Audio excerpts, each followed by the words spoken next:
கர்த்தருடைய நாமம் மகிமைப்படுவதாக. நாம் செய்திக்கு நேராய் கடந்து போவோம். இந்த நாளின் செய்தியின் தலைப்பு என்னவென்றால் விடுதலைக்காக நியமிக்கப்படுதல். விடுதலைக்காக நியமிக்கப்பட்டவர்கள். நாம் எல்லாருமே விடுதலைக்காக நியமிக்கப்பட்டவர்கள். விடுதலைக்காக நியமிக்கப்படுதல். கர்த்தருடைய பரிசுத்த நாமத்துக்கு மகிமை உண்டாகட்டும். இந்த நாளிலே கண்டிப்பாக ஆவியானவர் உங்களோடு கூட இடைப்படுவார். உங்களுக்கு என்று கர்த்தர் ஊழியம் செய்வார். நம்முடைய இருதயமும் நம்முடைய மனமும் நம்முடைய சிந்தையும் பிழையற்ற தேவனுடைய வார்த்தைக்கு நேராக திருப்பப்பட வேண்டும். உங்களுடைய சிந்தனை திசை திருப்பப்பட விடாதீர்கள். கர்த்தருடைய வார்த்தையை நீங்கள் கூர்ந்து கவனியுங்கள். ஆவியானவர் உங்களுக்குள்ளே ஒரு ஆழமான கிரியை நடப்பிப்பார். சில நாட்களுக்கு முன்பாக சிலர் வந்து கேட்டாங்க, பாஸ்டர், கர்த்தருடைய வேதத்தை நாங்கள் எப்படி தியானிக்க வேண்டும்? கர்த்தருடைய வசன வேதத்தை எப்படி தியானிக்க வேண்டும்? எத்தனை பேருக்கு அது தெரிந்து கொள்ள ஆசையா வாஞ்சியா இருக்கிறீங்க? ஆமென். என்னோட அனுபவத்தின்னு சொல்றேன் பாருங்க. கர்த்தருடைய வேதத்தை நாம் ஆழமாய் தியானிக்க வேண்டும் என்றால் அந்த வேதத்தின் கர்த்தரை தியானிக்க வேண்டும். நீங்கள் வேதத்தில் இருக்கிற கர்த்தரை தியானிக்க ஆரம்பித்து விடு என்றால் கர்த்தருடைய வேதத்தை தியானிப்பது மிக மிக எளிமையான ஒரு காரியமா மாறிடும். எவ்வளவுக்கு அளவு வேதத்தின் கர்த்தரை தியானிக்கிறீர்களோ அவ்வளவுக்கு அளவு கர்த்தருடைய வேதத்தை நீங்கள் தியானிக்க கர்த்தர் உதவி செய்வார். ஆமென். ஒவ்வொரு விஷய வேதத்தை திறக்கும் போது, ஆண்டவரே, நான் உம்மை குறித்து தியானிக்கணும். வசனத்தில் ஒவ்வொரு வசனத்திலும் கர்த்தரை பார்க்கணும்.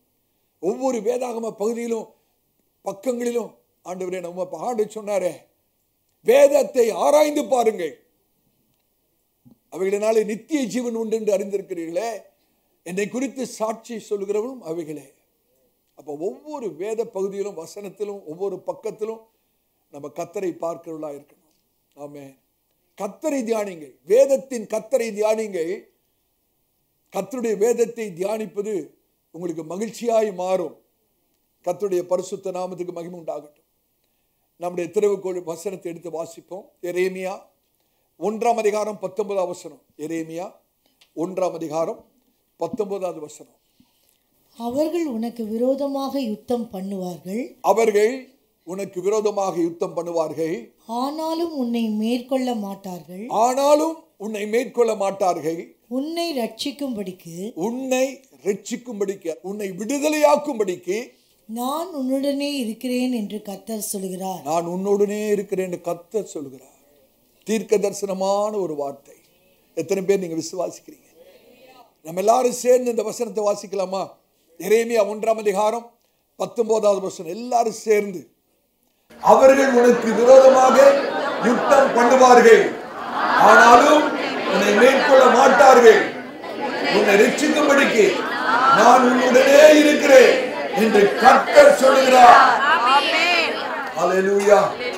கர்த்தருடைய பரிசுத்த நாமத்துக்கு மகிமை உண்டாகட்டும். நமக்கு விரோதமாக ஜனங்கள் எழும்புவார்கள், யுத்தம் பண்ணுவார்கள். ஆனாலும் கர்த்தர் சொல்கிறார், மகனே மகளே, உங்களை ஒரு நாள் அவர்கள் மேற்கொள்ள முடியாது. காரணம் என்ன தெரியுமா? நான் உங்களோடு கூட இருக்கிறேன். நான் உங்களை விடுதலை ஆக்குவேன். நான் உங்களுக்கு விடுதலை தரும்படியாக நான் உங்களோடு கூட இருக்கிறேன் என்று கர்த்தர் சொல்றார். வாக்கு மாறாதவர், சொன்னதை செய்கிறவர். ஹல்லேலூயா. ஆகவே ஒருவேளை நீங்கள் எதிர்ப்பை சந்தித்துக் கொண்டிருக்கலாம், போராட்டத்தை சந்தித்துக் கொண்டிருக்கலாம். உங்களுடைய சொந்த குடும்பமே உங்களுக்கு விரோதமாக எழும்பலாம். அக்கம் பக்கத்தில் இருக்கிறவர்கள் விரோதமாக எழும்பலாம். வேலை ஸ்தலத்திலே மற்றவர்களுக்கு விரோதமாக எழும்பலாம். ஆனால் இன்னைக்கு கர்த்தர் சொல்லுகிறார், அவர்கள் உங்களை மேற்கொள்வதில்லை. நான் உங்களோடு கூட இருந்து நான் உங்களை விடுதலை ஆக்குகிற கர்த்தர், உங்களை விடுதலை ஆக்குவேன். ஆமென். எனக்கு ரொம்ப சந்தோஷமாக இருக்கிறது. இன்றைக்கு இன்னொரு புதிய வெளிப்பாட்டை நான் உங்களுக்கு கொடுக்கும்படியாக, பரிசுத்த ஆவியானவரிடத்திலிருந்து பெற்று உங்களிடத்தில் கொடுக்கும்படியாக கர்த்தருடைய சமூகத்தில் நான் நின்று கொண்டிருக்கிறேன். ஆமென். என்னுடைய உள்ளத்திலே கர்த்தர் ஒரு பாரத்தை வைத்திருக்கிறார். இன்றைக்கான ஒரு பாரம் என்னவென்றால், உங்களுடைய குடும்பங்களுக்காக ஜெபிக்க வேண்டும் என்பதே. உங்களுடைய குடும்ப, குறிப்பாக உங்களுடைய குடும்ப பிரச்சனைகளுக்காக. ஒருவேளை அது சரீர பிரகாரமான பிரச்சனையா இருக்கலாம், பொருளாதார பிரச்சனையா இருக்கலாம், ஆவிக்குரிய பிரச்சனையா இருக்கலாம், அல்லது உறவு சம்பந்தமான பிரச்சனையா இருக்கலாம். எதுவா இருந்தாலும் கர்த்தர் இன்னைக்கு ஒரு பெரிய விடுதலையை நமக்கு வைத்திருக்கிறார். விடுதலைக்காகவே கர்த்தர் நம்மை நியமித்திருக்கிறார். ஹல்லேலூயா. கர்த்தருடைய பரிசுத்த நாமத்துக்கு ஸ்தோத்திரம். கடந்த வாரம் கர்த்தருடைய சமூகத்தில் காத்திருந்த போது என்னோட ஆவியில உணர்ந்த காரியத்தை சொல்றேன். சில குடும்பங்களை சத்ருவாகிய பிசாசு தாக்கி கொண்டே இருக்கிறான். அந்த குடும்பத்தில் சமாதானம் இல்லை, ஒரு மனம் இல்லை, ஒரே போராட்டமாக இருக்கிறது, வாழ்க்கையே போராட்டமாக இருக்கிறது. குடும்பத்தில் சமாதானத்தை பார்த்து எத்தனையோ வாரங்கள் ஆகிறது, மாதங்கள் ஆகிறது. கர்த்தருடைய ஊழியக்காரனா சொல்றேன், இந்த செய்தி உங்களுக்கு மாத்திரம் அல்ல, உங்களோடு கூட சம்பந்தப்பட்டவர்களையும் தொட்டு மாற்றக்கூடிய கர்த்தருடைய செய்தியாக இருக்கிறது. இந்த நாளின் செய்தி உங்களுக்கு மாத்திரம் அல்ல, உங்களுடைய குடும்பத்தாருக்கும், உங்களோடு கூட சம்பந்தப்பட்டவர்களுக்கும், உங்களுடைய இருதயத்துக்கு நெருக்கமானவர்களுக்கும் ஒரு விடுதலையை கொண்டு வருகிற தேவனுடைய வார்த்தையாக வரும். கர்த்தருடைய பரிசுத்த நாமத்துக்கு ஸ்தோத்திரம். இன்றைக்கு கர்த்தர் இயற்கைக்கு அப்பாற்பட்ட ஒரு விடுதலையை கர்த்தர் நமக்காக வைத்திருக்கிறார். விடுதலை என்று சொல்லும் போது நான் இதை நீங்கள் விளங்கிக் கொள்ள வேண்டும். பரிசுத்த வேதாகமத்திலே 17 விதமான விடுதலைகள் குறிப்பிடப்பட்டிருக்கிறது. பரிசுத்த வேதாகமத்திலே 17 விதமான விடுதலைகள் பரிசுத்த ஆவியானவராலே எழுதப்பட்டிருக்கிறது. 17 என்று சொல்லும் போது எபிரேய மாணாக்களுக்கு தெரியும் 17 என்று எதை குறிக்கிறது. 17 ஹீப்ரூ ஸ்டூடெண்ட்ஸ், ஆவிக்குரியது, எல்லாம் ஆவிக்குரியது, ஆல் ஸ்பிரிச்சுவல். 17 ஆவிக்குரியதுன்னு அர்த்தம். ஆமென். அப்படி என்றால் என்ன அர்த்தம்? இந்த எல்லா விடுதலைகளையும் நம்முடைய சரீர பலத்தாலே நாம் பெற முடியாது. ஆவிக்குரிய ரீதியில மாத்திரம்தான் இந்த எல்லா போராட்டத்தையும் மேற்கொண்டு விடுதலை பெற முடியும். ஆமென். ஆகவேதான் பவுல் சொல்றாரு, எங்களுடைய யுத்தம் மாமிசத்தோடும் இரத்தத்தோடும் அல்ல, துரைத்தனங்களோடும் வானமண்டலத்தில் இருக்கிற பொல்லாத சேனைகளோடும். ஆமென். ஆவிக்குரிய யுத்தம் இது. ஆகவே இந்த விடுதலைகளை நாம் சரீர பலத்தை கொண்டு பெற முடியாது. ஆவிக்குரிய ரீதியில தான் இந்த காரியங்களை நாம் மேற்கொண்டு விடுதலை அனுபவிக்க முடியும். ஆமென். ஆனா 17 விடுதலைகளையும் வேதாகமத்தில் இன்னைக்கு தியானிக்க நமக்கு நேரம் இருக்காது. ஒரே ஒரு விடுதலையை தியானிக்கவே இன்னைக்கு நேரம் இருக்குமான்னு தெரியல. ஆகவே 3 முக்கியமான விடுதலை குறித்து நான் உங்களுக்கு போதிக்க கர்த்தரால் ஏவப்பட்டிருக்கிறேன்.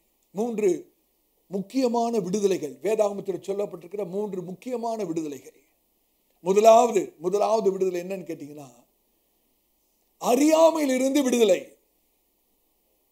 அறியாமையிலிருந்து விடுதலை. கர்த்தருடைய ஜனங்களுக்கு இன்றைக்கு ஒரு விடுதலை வேணும். அது என்ன விடுதலைன்னு கேட்டீங்கன்னா, அறியாமையிலிருந்து விடுதலை. Deliverance from ignorance. இந்த விடுதலை எப்படி வரும்னு கேட்டீங்கன்னா, அறிவினால தான் வரும். கர்த்தருடைய வார்த்தையை கொண்டு வருகிற அறிவினால தான் அறியாமையிலிருந்து விடுதலை.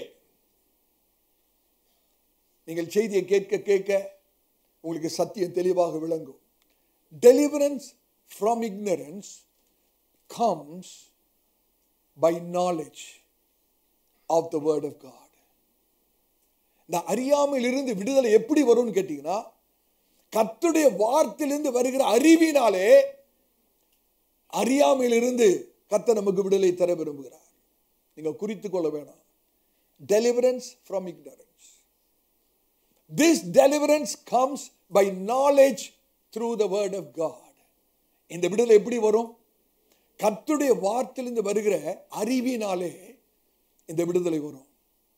அறியாமையிலிருந்து விடுதலை எப்படி வரும்? கர்த்தருடைய வார்த்தையிலிருந்து வருகிற அறிவினாலே இந்த விடுதலை வரும். இதுதான் முதலாவது விடுதலை. நாம் அடைய வேண்டிய முதலாவது விடுதலை இதுதான். இந்த விடுதலை மற்ற எல்லா விடுதலை பார்க்கிலும் மிக மிக முக்கியமான ஒரு விடுதலை. அறியாமையிலிருந்து விடுதலை. எனக்கு அருமையான சகோதரனே சகோதரியே, எப்படிப்பட்ட விடுதலைகளை உங்களுடைய வாழ்க்கையிலே நீங்கள் பெற எதிர்பார்த்து கொண்டிருப்பீர்களோ தெரியாது. நல்ல கவனிங்க. It doesn't matter what type or what kind of deliverance you need in your life. உங்களுடைய வாழ்க்கையில எப்படிப்பட்ட விடுதலை வேண்டும் என்று தெரியாது. ஆனா இந்த விடுதலையை நீங்கள் பெறாமல், எந்த விடுதலை? அறியாமல் இருந்து ஒரு விடுதலை பெறாம மற்ற எந்த விடுதலை நீங்கள் அனுபவித்தாலும் அது அந்த விடுதலை தற்காலிகமாக தான் இருக்கும். நீங்க தயவு செய்து விளங்கிக்கணும். நான் பெரிய ஒரு பாரத்தோடு நான் சத்தியத்தை உங்களுக்கு போதித்துக் கொண்டிருக்கிறேன். இந்த அறியாமையிலிருந்து நமக்கு விடுதலை வராவிட்டால் வேற எந்த விதமான விடுதலையை நீங்கள் அனுபவித்தாலும் அந்த விடுதலை எப்படிதான் இருக்கும்? தற்காலிகமாக தான் இருக்கும். காரணம் என்னவென்றால், இந்த விடுதலையை நீங்கள் பெறாமல் வேற எந்த விடுதலை பெற்றாலும் அந்த விடுதலை நிலைத்து நிற்காது. மாறாக இந்த காரியத்திலிருந்து விடுதலை பெற்று விடுவில் என்றால் மற்ற எல்லா விடுதலையும் நிரந்தரமாயிரும். அறியாமையில் இருந்து மாத்திரம் உங்களுக்கு விடுதலை கிடைச்சிருச்சுன்னா மற்ற எல்லா விடுதலையுமே உங்களோட வாழ்க்கையிலே நிரந்தரமாய் மாறிவிடும். ஹல்லேலூயா. இன்னும் வேற விதத்தில் சொல்லணும்னா, இந்த அறியாமையில் இருக்கிற விடுதலை நீங்கள் பெற்றுக்கொள்வீர்கள் என்றால் மற்ற எல்லா விடுதலையும் தானா வந்துடும். ரொம்ப ஈஸியா லகுவாக வந்துடும். ஆமென். Now deliverance by knowledge delivers you from ignorance. நான் மறுபடியும் சொல்றேன். Deliverance by knowledge delivers you from ignorance. வேதத்தில் உள்ள வசனத்தின் மூலமாக வருகிற, அறிவினாலே வருகிற விடுதலை உங்களை அறியாமையிலிருந்து விடுதலையாகும். இன்னும் வேற விதமா சொல்ல, பரிசுத்த வேதாமத்திலிருந்து வருகிற அறிவு உங்களை அறியாமையிலிருந்து விடுதலையாக்கிடும். விளங்குதா? விளங்கு. உங்களை தான் கேட்கிறேன். பரிசுத்த வேதாமத்திலிருந்து வருகிற அறிவு நம்மை அறியாமையிலிருந்து விடுதலையாக்கி விடும். ஆமென். இதை நான் அடிக்கடியாக சொல்லிக் கொண்டிருக்கிறேன். கடந்த சில வாரங்களாக நான் சொல்லிக்கொண்டே இருக்கிறேன். மறுபடியும் சொல்லட்டும். நம்முடைய வாழ்க்கையில, ஒரு விசுவாசியோட வாழ்க்கையில அடையக்கூடிய உன்னதமான ஒரு விடுதலை உண்டு என்றால் இந்த அறியாமையிலிருந்து வருகிற விடுதலை தான். ஆமென். ஒவ்வொரு விஷயம் நம்ம விடுதலையை குறித்து பேசும்போது, விடுதலை என்று அந்த வார்த்தையை நீங்க கேட்கும்போது அநேகர் நினைக்கிறது என்னன்னா, பிசாசிலிருந்து விடுதலை, அசுத்தாவிலிருந்து விடுதலை, வியாதியிலிருந்து விடுதலை. நல்ல கவனிங்க. நம்ம எல்லாருமே கிறிஸ்தவர்கள், கர்த்தருடைய பிள்ளைகள், ரட்சிக்கப்பட்டவர்கள், மீட்கப்பட்டவர்கள், அபிஷேகம் பண்ணப்பட்டவர்கள். ஆகவே பிசாசிலிருந்து நமக்கு ஒருவருக்கும் விடுதலை வேண்டவே வேண்டாம், தேவையில்லை. அப்படிதானே? விடுதலைன்னு சொன்னோன்னே நம்முடைய மனது எங்க போயிருதுன்னா, அசுத்தாவிலிருந்து விடுதலை, பிசாசிலிருந்து விடுதலை, வியாதியிலிருந்து விடுதலை, அப்படி போயிருது. நான் இன்னைக்கு கர்த்தருடைய ஊழியக்காரனா நான் சொல்றேன். நம்ம ரட்சிக்கப்பட்ட கர்த்தருடைய பிள்ளைகள், மீட்கப்பட்ட கர்த்தருடைய பிள்ளைகள், நமக்கு பிசாசிலிருந்து விடுதலை வேண்டாம். அப்படிதானே? காரணம், நமக்குள்ளாக ஆண்டவராக இயேசு ஜீவிக்கிறார். அவர் எப்படி நமக்குள்ளாக இருக்கிறார் என்றால் வெளிச்சமாக இருக்கிறார். ஆமென். ஹல்லேலூயா. Christ in you, the hope of glory. மகிமையின் நம்பிக்கையாக கிறிஸ்து உங்களுக்குள்ளே இருக்கிறார். மகிமையின் நம்பிக்கையாக, வெளிச்சமாக இருக்கிறார். ஆண்டவராக இயேசு கிறிஸ்து நமக்குள்ளே வெளிச்சமாக இருக்கும்போது அந்தகாரம் இருக்க முடியுமா? அந்தகாரம் இருக்க முடியுமா? ஒரு நாள் இருக்க முடியாது. வெளிச்சமும் அந்தகாரம், இருளும் ஒரே இடத்துல இருக்கவே முடியாது. ஒன்று வெளிச்சம் இருக்கணும், அல்லனா இருள் இருக்கணும். கிறிஸ்து நமக்குள்ளே வெளிச்சமாக, ஒளியாக இருக்கிறார். ஆகவே அந்தகாரத்துக்கு இடமே இல்லை. ஆகவே நமக்கு தேவையான விடுதலை பிசாசிலிருந்து விடுதலை அல்ல. ஆனா நமக்கு மற்ற அநேக காரியங்களிலிருந்து விடுதலை வேண்டும். விடுதலை வேண்டும். ஆமென். பிசாசினாலே, அசுத்தாவியிலிருந்து நமக்கு விடுதலை வேணாம்னு சொல்லும் போது இதையும் நீங்க விளங்கிக் கொள்ளணும். அப்ப பிசாசு நம்மளை தாக்கவே மாட்டானா? இல்ல இல்ல, கண்டிப்பா கர்த்தருடைய பிள்ளையை தாக்கும். கண்டிப்பா நமக்கு விரோதமா பிசாசு கிரியை செய்வான். ஆனா பிசாசு நமக்குள்ளே ஒரு நாளும் அசுத்தாவிகள் நமக்குள்ளே வரவே முடியாது. ஆனா வெளியிலிருந்து பிசாசு பல விதத்திலும் நமக்கு விரோதமாக கிரியை செய்ய முடியும், போராட முடியும். நீங்கள் இதை விளங்கிக் கொள்ளுங்கள். தேவன் ஏதேன் தோட்டத்தை உண்டாக்கின போது ஏதேன் தோட்டத்தை சுற்றி ஒரு வேலியை கர்த்தர் அடைக்கவில்லை. ஏதேன் தோட்டத்தை சுற்றி ஒரு வேலியை கர்த்தர் அடைச்சாரா? வேலியை வச்சாரா? இல்ல. ஏதேன் தோட்டத்தை கர்த்தர் முத்தரிக்கவில்லை. அதை சுற்றிலும் ஒரு வேலி அடைக்கல. ஆதாம் ஏவாளை ஏதேன் தோட்டத்துக்குள்ள வைத்த போது தேவனாகிய கர்த்தர் ஏதேன் தோட்டத்தை சுற்றிலும் ஒரு வேலி அடைக்கல. யோபை சுற்றிலும் பழைய ஏற்பாட்டிலே ஒரு வேலி அடைத்திருந்தார் வாசிக்கிறோம், அப்படிதானே? யோபை சுற்றிலும் ஒரு வேலி இருந்தது. ஆனால் ஏதேன் தோட்டத்தை சுற்றிலும் வேலி இல்லை. அந்த ஏதேன் தோட்டத்தை காக்கிற பொறுப்பை கர்த்தர் ஆதாமுக்கு கொடுத்திருந்தார், அப்படிதானே? அந்த நிலத்தை பண்படுத்தணும், தோட்டத்தை காக்க வேண்டும். அது வேலி இல்லாத ஒரு தோட்டம், அடைப்பில்லாத ஒரு தோட்டம், முத்திரிக்கப்படாத ஒரு தோட்டம். ஆனால் மனுஷன் அதை காக்க வேண்டும். அங்கதான் ஆதாம் தன்னுடைய பொறுப்பில் தவறுகிறார். இன்றைக்கு அநேக கிறிஸ்தவ கணவன்மார்கள் தங்களுடைய சொந்த குடும்பத்தை பிசாசுடைய தாக்குதலிருந்து காக்க தவறிவிடுகிறார்கள். ஆகவேதான் இன்னைக்கு கிறிஸ்தவ குடும்பத்திலே அநேக போராட்டங்கள் உண்டாகிறது. அப்ப ஏதேன் தோட்டம் முத்திரிக்கப்படவில்லை, வேலி அடைக்கப்படவில்லை. ஆனால் ரட்சிக்கப்பட்ட உங்களையும் என்னையும் கர்த்தர் முத்திரித்திருக்கிறார். God has sealed you and me. ரட்சிக்கப்பட்ட அந்த நாளிலே கர்த்தர் செய்த காரியம் என்ன தெரியுமா? கர்த்தர் உங்களை முத்திரித்திருக்கிறார். உங்க மேல கர்த்தர் ஒரு முத்திரையை போட்டிருக்கிறார். We are all sealed. எதனால கர்த்தர் நம்மளை முத்திரித்திருக்கிறார்? மீட்பின் நாளுக்காக பரிசுத்த ஆவியானவராலே நாம் எல்லாரும் முத்திரிக்கப்பட்டவர்கள். யோசிச்சு பாருங்க, ஒரு லெட்டரை எழுதி கவர்க்குள்ள வச்சு போஸ்ட் ஆபீஸ்ல கொண்டு போய் போடுறீங்க, அப்படிதானே? அந்த லெட்டர் கரெக்டா போய் ஒரு இடத்துல சேரணும்னா போஸ்ட் ஆபீஸோட சீல் வேணுங்க. போஸ்ட் ஆபீஸோட சீல் இருந்தாதான் நீங்க அனுப்புற லெட்டர் கரெக்டா போய் சேரும். போஸ்ட் ஆபீஸ் சீல் இல்லைன்னா போகாது, அந்த லெட்டருக்கு வேல்யூவே கிடையாது, அப்படிதானே? அதே போல ரட்சிக்கப்பட்ட கர்த்தருடைய பிள்ளைகளாகிய நாம் ஒவ்வொருவரையும் மீட்பின் நாளுக்கென்று ஒவ்வொருவரையும் பரிசுத்த ஆவியினாலே முத்தரித்திருக்கிறார். எத்தனை பேர் விசுவாசிக்கிறீங்க? அந்த வசனத்தை வாசிங்க. எபேசியர் 4ஆம் அதிகாரம் 30வது வசனத்தை வாசிங்க. எபேசியர் 4ஆம் அதிகாரம் 30வது வசனம். அன்றியும் நீங்கள் மீட்கப்படும் நாளுக்கென்று முத்திரையாக பெற்ற தேவனுடைய பரிசுத்த ஆவியை துக்கப்படுத்தாதிருங்கள். அந்த மீட்பின் நாளுக்காக முத்திரையாக பெற்ற அந்த பரிசுத்த ஆவியானவரை துக்கப்படுத்தாதீர்கள். அப்ப எவ்வளவு ஜாக்கிரதையா நம்முடைய கிறிஸ்தவ வாழ்க்கை இருக்கணும் பாருங்க. ஏதாவது நம்ம ஒரு தவறு செய்யும்போது, பாவம் செய்யும்போது, ஒரு அசுத்தமான சிந்தையை நம்முடைய மனதில் அனுமதிக்கும் போது யார் துக்கப்படுறது? பரிசுத்த ஆவியானவர் துக்கப்படுறார். காரணம், பரிசுத்த ஆவியானவராலே அந்த மீட்பின் நாளுக்கென்று நாம் முத்திரிக்கப்பட்டவர்கள்.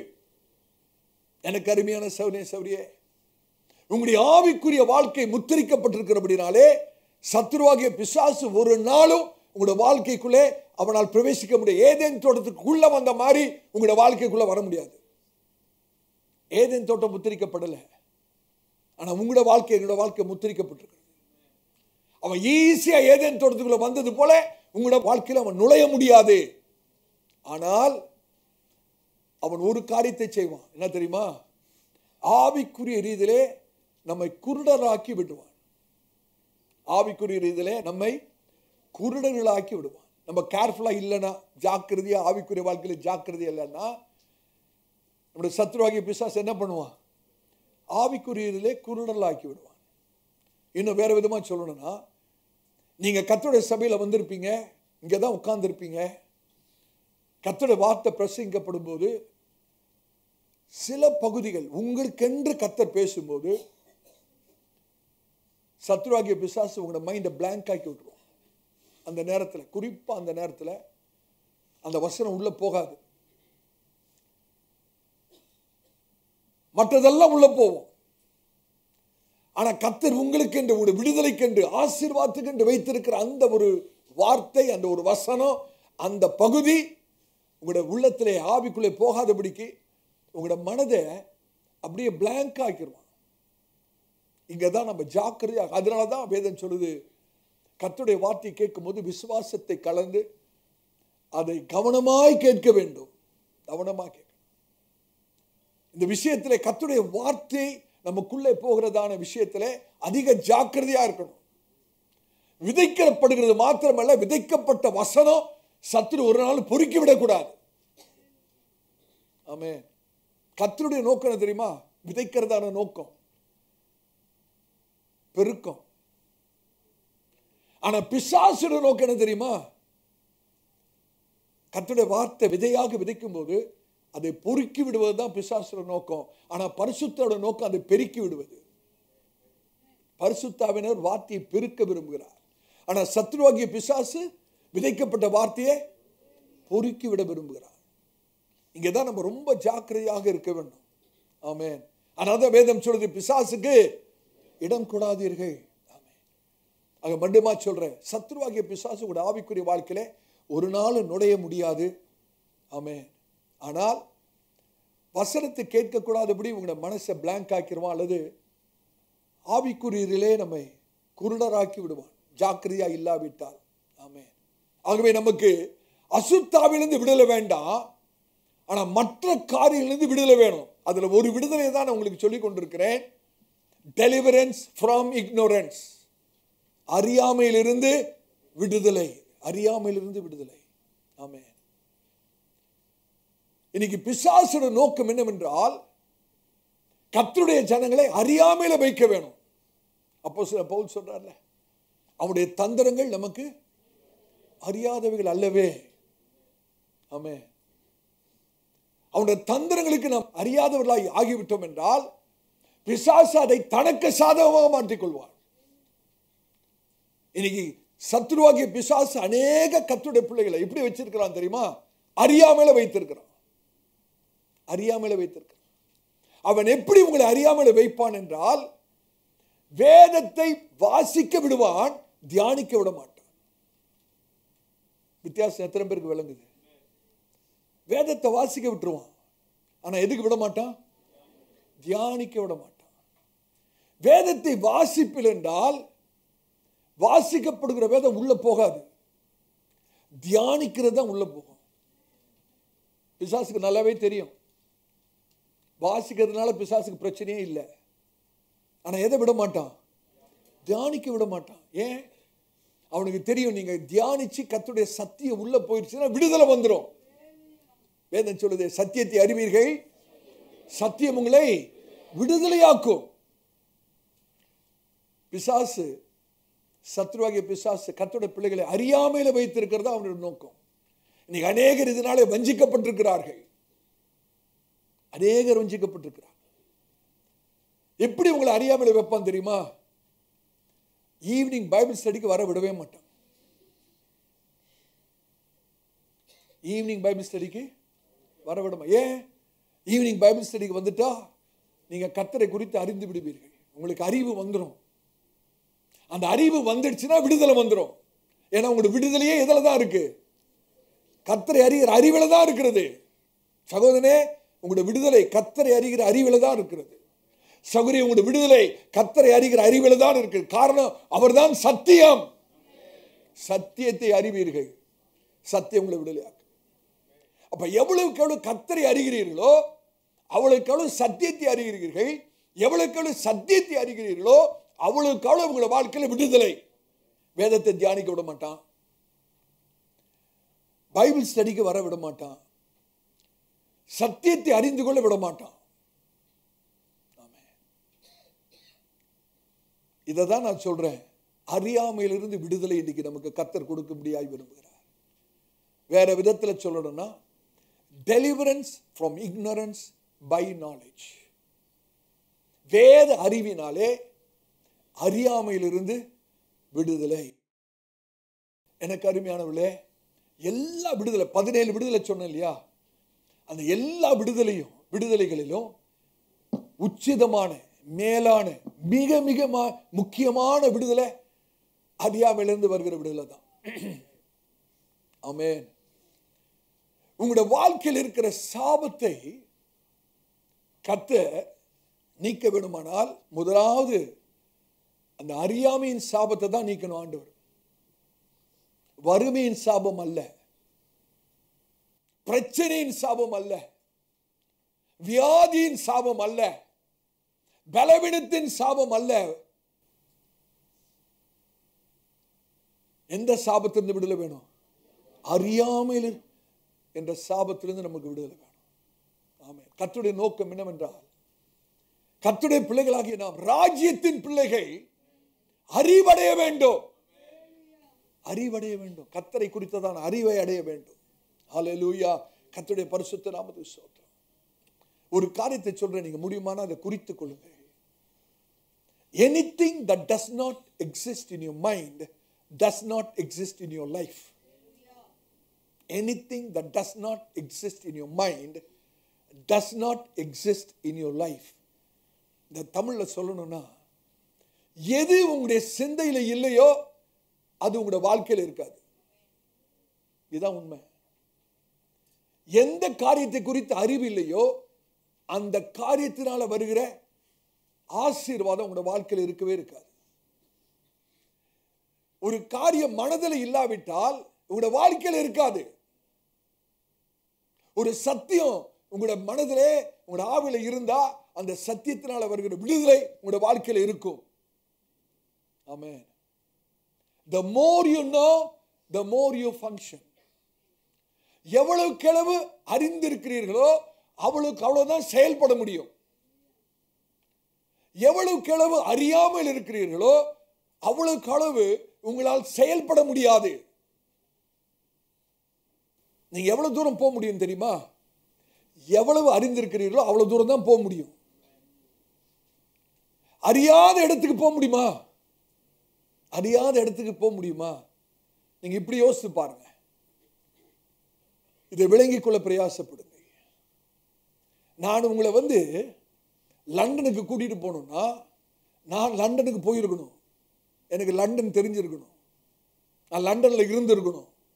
அப்பதான் நான் உங்களை லண்டனுக்கு கூட்டு போக முடியும். எனக்கே லண்டன் எங்க இருக்குன்னு தெரியாதுன்னு வச்சுங்க.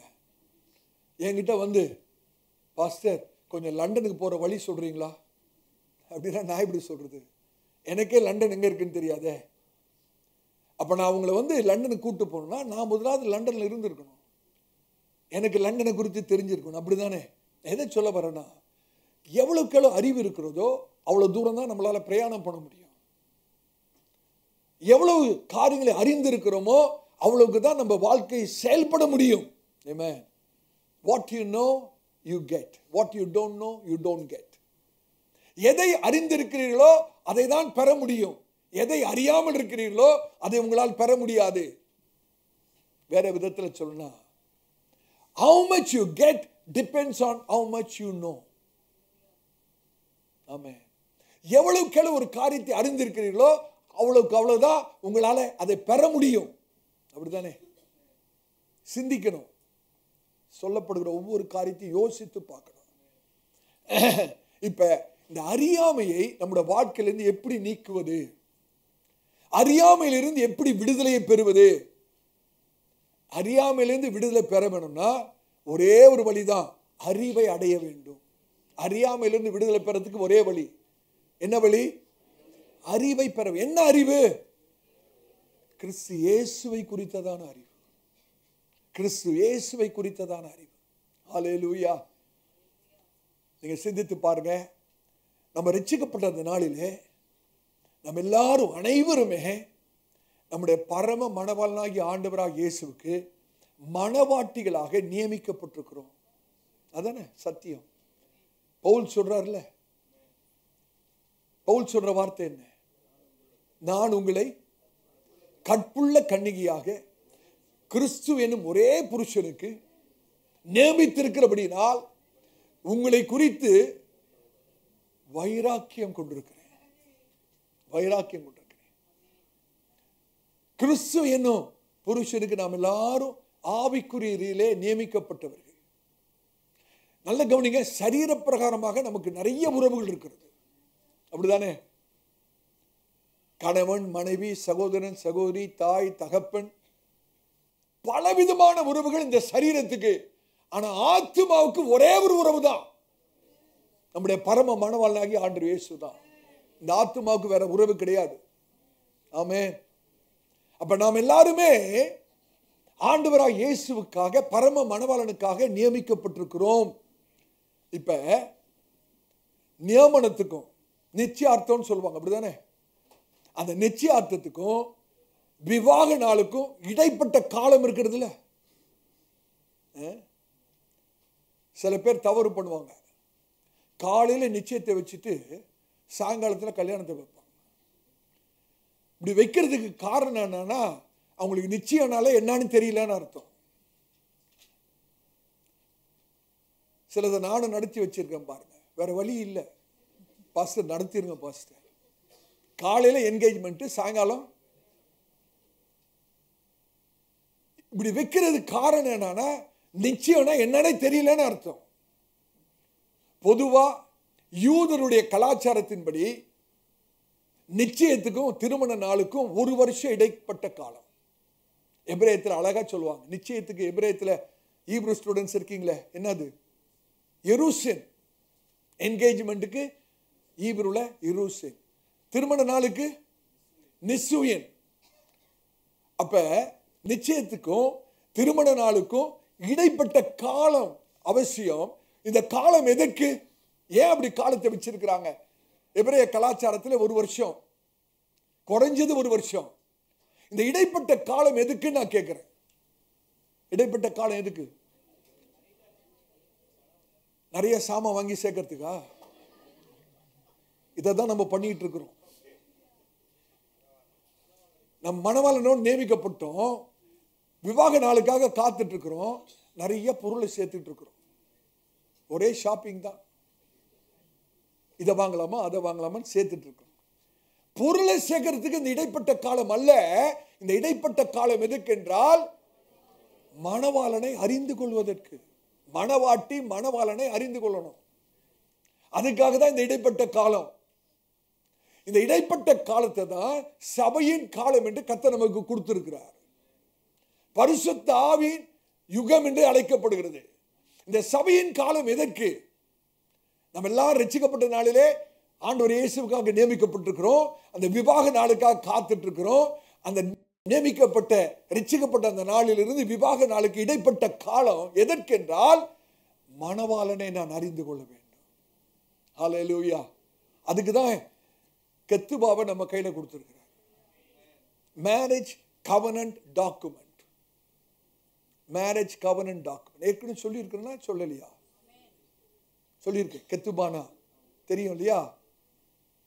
ஒரு மகன் ஒரு மகளை நியமிக்கப்படும் போது, நிச்சயம் நடக்கும்போது, அந்த மணவாளன் மணவாட்டிக்கு அந்த ஒரு வருஷ காலம் இருக்குல்ல, அந்த ஒரு காலத்தில் ஒரு சின்ன புஸ்தகம் எழுதி கொடுக்கணும். மணவாளன் எழுதி கொடுக்கணும் மணவாட்டி கிட்ட.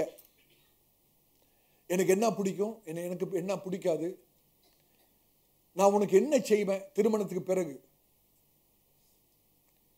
என்னெல்லாம் உனக்கு செய்வேன், நீ எப்படி நடந்து கொள்ளணும், என்னுடைய குடும்ப அதாவது பேக்ரவுண்ட் பின்னணி என்ன, இதெல்லாம் மணவாளன் எழுதி ஒரு புஸ்தகமாக எழுதி மணவாட்டி கொடுக்கணும். அந்த ஒரு வருஷ காலம் அந்த மணவாட்டி அதை படித்து படித்து படித்து என்னுடைய எதிர்கால கணவனுக்கு என்ன விருப்பம் என்ன விருப்பம் இல்லை, அதற்கேற்ற மாதிரி தன்னை மாற்றிக்கொள்ள வேண்டும். அதுக்கு தான் அந்த ஒரு வருஷ காலமே. ஆமே. அதுக்காக தான் இந்த கெத்துபாவை கர்த்தர் நமக்குன்னு எழுதி கொடுத்துட்டு போயிருக்கிறாரு. ஆமே.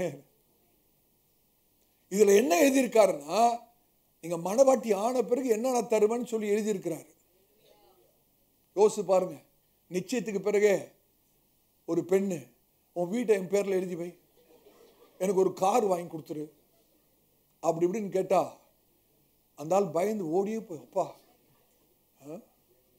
என்கேஜ்மெண்ட் முடிச்சு இந்த அம்மா நம்மளை இப்படி படாத பாடுபடுத்துது, கல்யாணத்துக்கு அப்புறம் என்னென்ன படுத்துமோ தெரியல. இல்ல இல்ல, நம்ம பொருளுக்காக உலக ஆசீர்வாதங்களுக்காக அல்ல, அவரை நாம் அறிந்து கொள்ளும்படியாக. கர்த்தருடைய பரிசுத்த நாமத்துக்கு ஸ்தோத்திரம். ஆமென். மணவாளனை அறிந்து கொள்ளணும். அந்த அறிவு இன்னைக்கு அதுலதான் பிசாசு நம்மை அறியாமல வைத்திருக்கிறான். அந்த அறியாமலிருந்து இன்றைக்கு நமக்கு விடுதலை வேண்டும். இதனாலதான் அப்போஸ்தலனாகிய யோவான் எழுதும்போது வாசிங்கள், யோவான் 17ஆம் அதிகாரம் 3வது வசனத்தை வாசிங்கள். அப்போஸ்தலனாகிய யோவான் அவர் எழுதின நிருபம் சுவிசேஷம் 17ஆம் அதிகாரம் 3வது வசனத்தை வாசிங்க. யோவான் 17ஆம் அதிகாரம் 3வது வசனம். ஒன்றான மெய் தேவனாகிய உம்மையும் நீர் அனுப்பினவராகிய இயேசு கிறிஸ்துவையும் அறிவதே நித்திய ஜீவன். அவர் அறியணும். அவர் அறியறதா நித்திய ஜீவன். சபையாரே, ரட்சிப்பு வேற, நித்திய ஜீவன் வேற. நம்ம ரெண்டையும் ஒன்றா நினைச்சிடக்கூடாது. ரட்சிப்பு என்று சொல்வது எகிப்தை விட்டு வெளியே வருவது ரட்சிப்பு. கானானுக்குள்ள போவது நித்திய ஜீவன். ஆனால் எகிப்திலிருந்து வந்த எல்லாரும் கானானுக்குள்ள போல. ஏன் தெரியுமா? எல்லாருக்கும் அவரை அறிந்து கொள்ள விருப்பம் இல்லை. எகிப்திலிருந்து விடுதலையாக்கி சீனாய் மலைக்கு கர்த்தர் கொண்டு வந்து தோராவை கொடுக்கிறார், அவருடைய வார்த்தையை கொடுக்கிறார். எதற்கு?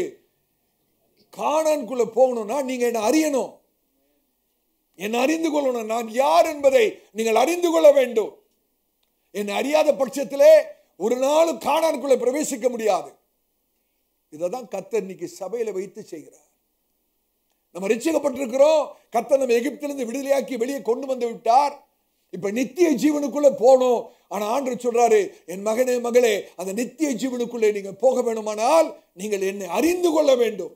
அவரை அறிவதே நித்திய ஜீவன். அப்ப அவரை அறியாம நித்திய ஜீவன் கிடையாது.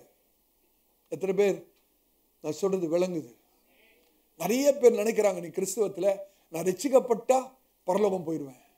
இல்ல சகோதரனே, சௌரி இல்ல. அப்படி வேதம் அல்ல, அப்படி வேதம் சொல்லல. ரட்சிக்கப்பட்ட பிறகு அவரை அறிய வேண்டும். அவர் அறிவதே நித்திய ஜீவன். ஆமென். ஆண்டவராகிய இயேசு கிறிஸ்துவுக்குள்ளதான் பரிபூர்ணம் இருக்கிறது. பரிபூர்ணம் இருக்கிறது. எவ்வளவுக்கு எவ்வளவு அவரை அறிகிறீர்களோ அவ்வளவு களவாக அவருக்குள்ளாக இருக்கிற பரிபூர்ணத்தை நம்மால் அனுபவிக்க முடியும். எவ்வளவு குறைவா நம்ம அவரை அறிகிறோமோ அவ்வளவு குறைவாக தான் அவருடைய ஆசீர்வாதத்தை நமக்குள்ளே அனுபவிக்க முடியும். ஆனாதான் பவுல் கொலோசு சபைக்கு எழுதும்போது கொலோசியர் 1ஆம் அதிகாரம் 19ஆம் வசனத்திலே, நேரம் இல்லை வாசிக்க, சகல பரிபூர்ணமும் அவருக்குள் வாசமாயிருக்கிறது. ஆமென். கொலோசியர் 1:19 குறித்து வைத்துக் கொள்ளுங்கள். சகல பரிபூர்ணமும் அவருக்குள் வாசமாயிருக்கிறது. சகல பரிபூர்ணமான ஆசீர்வாதங்களும் கிறிஸ்து இயேசுவுக்குள் வாசமாயிருக்கிறது. கொலோசியர் 2ஆம் அதிகாரம் 9ஆம் வசனத்திலே, கொலோசியர் 2ஆம் அதிகாரம் 9ஆம் வசனம், இது 2 வசனத்தை நோட் பண்ணி வைத்துக் கொள்ளுங்கள். கொலோசியர் 1ஆம் அதிகாரம் 19ஆம் வசனம், கொலோசியர் 2ஆம் அதிகாரம் 9ஆவது வசனம். கொலோசியர் 2ஆம் அதிகாரம் 9ஆம் வசனத்திலே, ஏனென்றால் தேவத்துவத்தின் பரிபூர்ணம் எல்லாம் சரீர பிரகாரமாக அவருக்குள் வாசமாயிருக்கிறது. இந்த காரியத்தை பவுல் அறிந்தபடினால்தான் அப்போஸ்தலனாகிய பவுலுக்கு ஒரு சத்தியம் தெரியும். எல்லா பரிபூர்ணமான ஆசீர்வாதம் யாருக்குள்ள இருக்கிறது?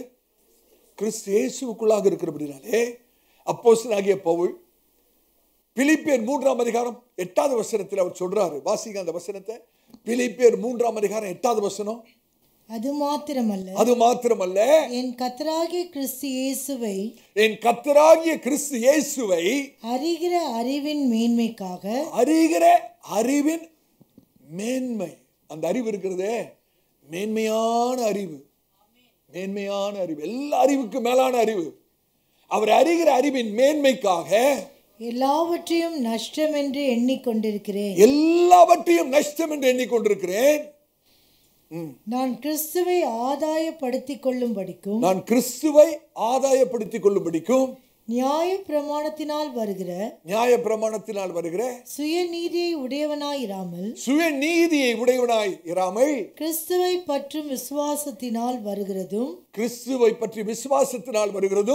விசுவாச மூலமாய் தேவனால் உண்டாயிருக்கிறதுமான நீதியை உடையவனாயிருந்து கிறிஸ்துவுக்குள் இருக்கிறவன் என்று காணப்படும்படிக்கும் இப்படி நான் அவரையும் அவருடைய உயிர்த்தெழுதலின் வல்லமையையும் அவருடைய பாடுகளின் ஐக்கியத்தையும் அறிகிறதற்கும் அவருடைய மரணத்திற்குள்ளாகி எப்படியாகிலும் நான் மரித்தோரிலிருந்து உயிரோடு எழும்புவதற்கு தகுதியாகும்படிக்கும் அவருக்காக எல்லாவற்றையும் நஷ்டம் என்று விட்டேன், குப்பையுமாக எண்ணுகிறேன். எதற்காக சவனே? கிறிஸ்துவை அறிகிற அறிவின் மேன்மைக்காக. காரணம் என்னவென்றால் அப்போஸ்தலனாகிய பவுல் சகல பரிபூரணத்தை கிறிஸ்து இயேசுக்குள்ள பார்த்துட்டார். அவர் சொல்றாரு, அந்த கிறிஸ்துவை நான் அறியணுமே, அவரை அறிவதற்காக எல்லாவற்றையும் லாபமாய் தோன்றுகிற எல்லாவற்றையும் நஷ்டம் என்று எண்ணுகிறேன் என்று சொல்றார். கர்த்தருடைய பரிசுத்த நாமத்தை சொல்ற எனக்கு அருமையான சௌரியே, உங்களுக்கு ஞானம் வேணுமா? கிறிஸ்துவை அறிய வேணும். ஏன் தெரியுமா? அவரே நமக்கு ஞானமா இருக்கிறார். உங்களுக்கு நீதி வேணுமா? அவர் அறிய வேணும். காரணம் அவரே நமக்கு நீதியா இருக்கிறார். ஹல்லேலூயா. கர்த்தருடைய ஊழியக்காரனா சொல்றேன், எது உங்களுக்கு வேணாலும் சரி, திறவுக்குள் எங்க இருக்கு தெரியுமா? அவரை அறிகிற அறிவு. உங்களோட வாழ்க்கையில நல்ல கவனிங்க, இன்மைக்காய்களும் மறுமைக்காய்களும் உங்களோட வாழ்க்கையில எந்த தேவையா இருந்தாலும் எது வேணும்னாலும் திறவுக்குள் என்ன தெரியுமா? அவரை அறிகிற அறிவு. எத்தனை பேருக்கு ஞானம் வேணும்? ஓஹோ, மற்றவங்களுக்கு எல்லாம் இருக்குதோ? எனக்கு வேணும். ஞானத்தின் ஆவி வேணும். எனக்கு வெளிப்பாடு வேணும். எத்தனை பேருக்கு வெளிப்பாடு வேணும்? இந்த ஞானமும் வெளிப்பாடு எங்க இருக்கு தெரியுமா? கிறிஸ்துவை அறிகிற அறிவுல தான் இருக்கு. அந்த வசனத்தை வாசிங்க. எபேசியர்கள் நிருபம் 1ஆம் அதிகாரம் 17ஆம் வசனம். எபேசியர்கள் நிருபம் 1ஆம் அதிகாரம் 17ஆவது வசனத்தை நல்ல நிறுத்தி தெளிவா நீங்க வாசித்து அதை விளங்கிக் கொள்ளுங்கள். எபேசியர் 1ஆம் அதிகாரம் 17ஆவது வசனம். நம்முடைய கர்த்தராகிய இயேசு கிறிஸ்துவின் தேவனும் மகிமையின் பிதாவுமானவர் தம்மை நீங்கள் அறிந்து கொள்வதற்கான, நல்ல கவனிங்க, தம்மை நீங்கள் அறிந்து கொள்வதற்கான ஞானத்தையும். ஞானம் எதுக்கு சகோதரனே? ஞானம் எதுக்கு? பணத்தை சம்பாதிக்கிறதுக்கா? ஞானம் எதுக்கு? கிறிஸ்துவை அறிகிறதற்கு. அந்த பகுதியை மறுபடியும் வாசிங்க. தம்மை நீங்கள் அறிந்து கொள்வதற்கான ஞானத்தையும் தெளிவையும் வெளிப்பாட்டையும் அளிக்கிற ஆவியை உங்களுக்கு தந்தருள வேண்டும் என்றும் தாம் நம்மை அழைத்ததினாலே நமக்கு உண்டாயிருக்கிற நம்பிக்கை என்னதென்றும் பரிசுத்தவானிடத்தில் தமக்கு உண்டாயிருக்கிற சுதந்திரத்தினுடைய மகிமையின் ஐஸ்வர்யம் என்னதென்றும் தாம் கிறிஸ்துவை மரித்தோரிலிருந்து எழுப்பி அவரிடத்தில் நடப்பித்த தமது பலத்த சத்துவத்தின் வல்லமைப்படியே விசுவாசிக்கிறவர்களாகிய நம்மிடத்திலே காண்பிக்கும் தம்முடைய வல்லமையின் மகா மேன்மையான மகத்துவம் இன்னதென்றும் நீங்கள் அறியும்படிக்கு அவர் உங்களுக்கு பிரகாசமுள்ள மனக்கண்களை கொடுக்க வேண்டுமென்றும் வேண்டிக் கொள்கிறேன். கர்த்தருடைய பரிசுத்த நாமத்தை அப்போஸ்தலனாகிய பவுல் தெளிவா சொல்றார். உங்களுக்கு ஞானத்தின் ஆவி வேணும்னா, வெளிப்பாட்டின் ஆவி வேணும்னா, எதில் இருக்கிறது என்றால் கிறிஸ்துவை அறிகிற அறிவில் தான் இருக்கிறது. இங்கிலீஷ் பைபிள் ரொம்ப அழகா இருக்கும். That he may give unto you the spirit of wisdom and revelation in the knowledge of him. அந்த ஞானத்தின் ஆவி, வெளிப்பாட்டின் ஆவி எங்கே இருக்கிறது என்றால் கிறிஸ்துவை அறிகிற அறிவில் தான் இருக்கிறது. ஆமென். எவ்வளவுக்கு அறிந்திருக்கிறோமோ அவ்வளவுக்கு அவ்வளவுதான் நம்ம போக முடியும். எவ்வளவுக்கு எவ்வளவு அவரை அறிந்திருக்கிறோமோ அவ்வளவு தூரம் தான் போக முடியும். ஆண்டவர் சொல்றார் பாருங்க, எடுத்து வாசிங்க ஒரு வசனத்தை. ஓசியா தீர்க்கதரிசன புஸ்தகம் 4ஆம் அதிகாரம் 6வது வசனத்தை வாசிங்கள். ஓசியா 4ஆம் அதிகாரம் 6வது வசனம். என் ஜனங்கள், எல்லாரும் வேதத்தை திருப்பி பார்க்கணும். ஆண்டுடைய இதய கதறல் சொல்லலாம், ஆண்டுடைய இதய கூக்குரல் சொல்லலாம், ஆண்டுடைய இதய வேதனைன்னு சொல்லலாம். ஓசியா 4ஆம் அதிகாரம் 6வது வசனம் ஆண்டுடைய இதயத்தின் வேதனையின் வார்த்தைகள் சொல்றாரு பாருங்க. என் ஜனங்கள் அறிவில்லாமையினால் சங்காரமாகிறார்கள். நீ அறிவை வெறுத்தாய். ஆகையால் நீ என் ஆசாரியனாய் இராதபடிக்கு நானும் உன்னை வெறுத்து விடுவேன். நீ உன் தேவனுடைய வேதத்தை மறந்தாய். ஆகையால் நானும் உன் பிள்ளைகளை மறந்து விடுவேன். தகப்பன்மார்கள், தாய்மார்கள் ரொம்ப கவனமா கவனிக்கணும். ஆண்டவர் சொல்றார், மகனே மகளே, நீ என்னுடைய வேதத்தை மறந்துட்டீங்கல்ல, அதோட விளைவு என்னது? நானும் உங்களுடைய பிள்ளைகளை மறந்து விடுவேன். ஆண்டவர் சொல்றாரு, என்னுடைய அறிவை நீ வெறுத்தபடினாலே நீ எனக்கு ஒரு நாள் ஆசாரியனா இருக்க முடியாது. அந்த வசனத்தை படிச்சோன்னே, ஓஹோ, இது பாஸ்டருக்காக எழுதி வச்சிருக்காங்க போல இருக்கு ஆண்டவர். தகப்பன்மார்கள் தயவு செய்து கவனிங்கள். ஒவ்வொரு குடும்ப தலைவரும், ஒவ்வொரு தகப்பன்மாரும் உங்களுடைய வீட்டுக்கு நீங்க தான் பாஸ்டர். எத்தனை பேர் ஆமென் சொல்லுங்க? உங்களுடைய வீட்டுக்கு நீங்க தான் பிரதர் பாஸ்டர். உங்களுடைய வீட்டுக்கு நீங்க தான் ஆசாரியன். கர்த்தர் அப்படிதான் வைத்திருக்கிறார். ஒரு சபைக்கு எப்படி ஒரு பாஸ்டர் இருக்கிறாரோ அதே போல உங்களுடைய ஒவ்வொரு வீட்டுக்கும் குடும்ப தலைவர்கள் பாஸ்டர்ஸ். ஆமென். நல்ல கவனிங்க. ஒரு பாஸ்டரா நான் சபையில் என்ன செய்யறேனோ அதை என் வீட்டில் செய்யணும். ஒரு விசுவாசியா நீங்க வீட்டில் என்ன செய்றீங்களோ அதை தான் சபையில் செய்யணும். எத்தனை பேருக்கு விளங்குதுன்னு தெரியல. முக்கியமான ஒரு காரியத்தை நான் சொல்றேன். நான் ஒரு பாஸ்டரா நான் சபையில் என்ன செய்யறேனோ அதை என்னுடைய வீட்டில் செய்யணும். நான் சபையில் உங்களை ஆராதனை நடத்துறேன்னா என்னை வீட்டில் ஆராதனை நடத்தணும். சபையில் உங்களுக்கு வார்த்தையை போதிக்கிறேன்னா வீட்டில் வார்த்தையை போதிக்கணும். ஆனா நீ ஒரு ஆசாரியனா வீட்டில் என்ன செய்றீங்களோ அதை தான் சபையில் செய்யணும். வேற விதத்தில் சொன்னா, உங்களுடைய வீட்டில் நீங்க உங்களுடைய குடும்பத்தை கர்த்தருடைய வார்த்தையில, கர்த்தருடைய சத்தியத்தில் நீங்க நடத்தணும். நீங்க வீட்டில் ஆராதனை நடத்தினாதான் இங்க வந்து ஆராதிக்கணும். வீட்டில் ஒன்றும் பண்ணாம ஞாயிற்றுக்கிழமை மாத்திரம் இங்க வந்து ஆராதிக்கிறது அல்ல. ஆண்டவர் சொல்றாரு, நீங்களுடைய வேதத்தை வெறுத்தபடினாலே நீங்கள் எனக்கு ஆசாரியனா இருக்க முடியாது. உங்க வீட்டுக்கு நீங்க பாஸ்டரா இருக்க முடியாது.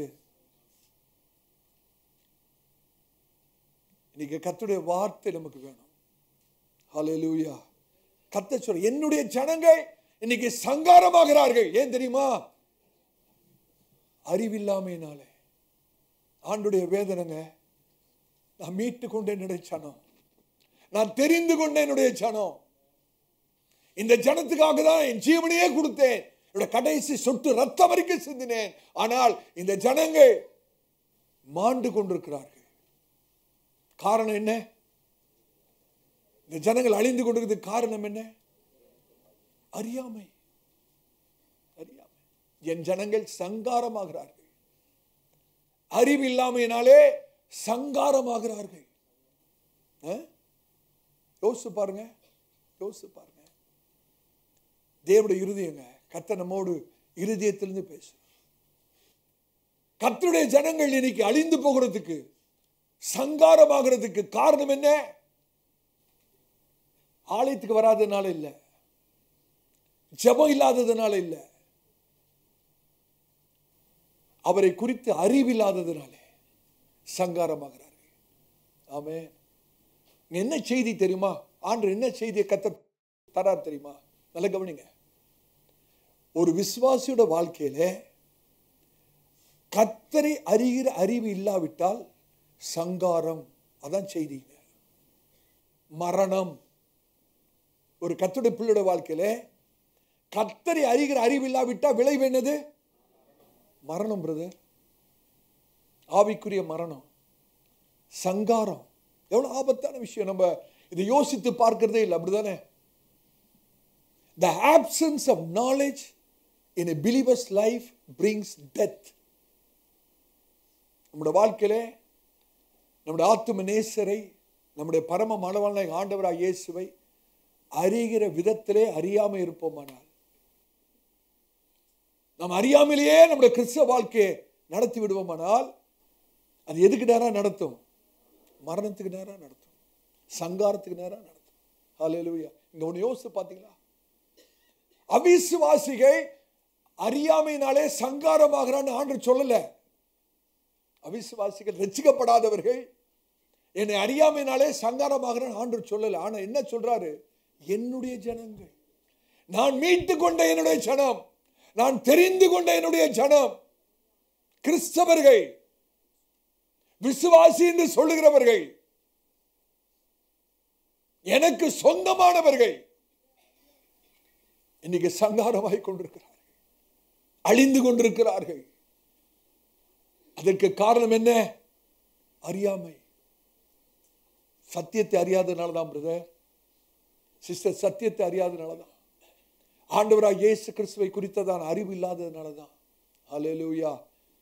நான் சொல்றேன் பாருங்க, இதுக்கும் ரட்சிப்புக்கும் சம்பந்தமே இல்லை. ஒரு நபர் ரட்சிக்கப்பட்டு 5 வருஷம் இருக்கலாம், 10 வருஷம் இருக்கலாம், 15 வருஷம், 20 வருஷம் இருக்கலாம், அது வேற. ஆனால் நீங்கள் ரட்சிக்கப்பட்டவர்கள் ஆண்டவராக இயேசுவை எவ்வளவு அறிந்திருக்கிறீர்கள், எவ்வளவு அறிவை பெற்றிருக்கிறீர்கள். கர்த்தருடைய வார்த்தையிலிருந்து உங்களுடைய மணவாளனை குறித்து, கர்த்தரை குறித்ததான அறிவை எவ்வளவு சேர்த்து வைத்திருக்கிறீர்கள். ஆண்டவர் சொன்னார்ல, தேவையானது ஒண்ணுதான். இன்னைக்கு எதையோ தேடிட்டு இருக்கிறோம் பாருங்க.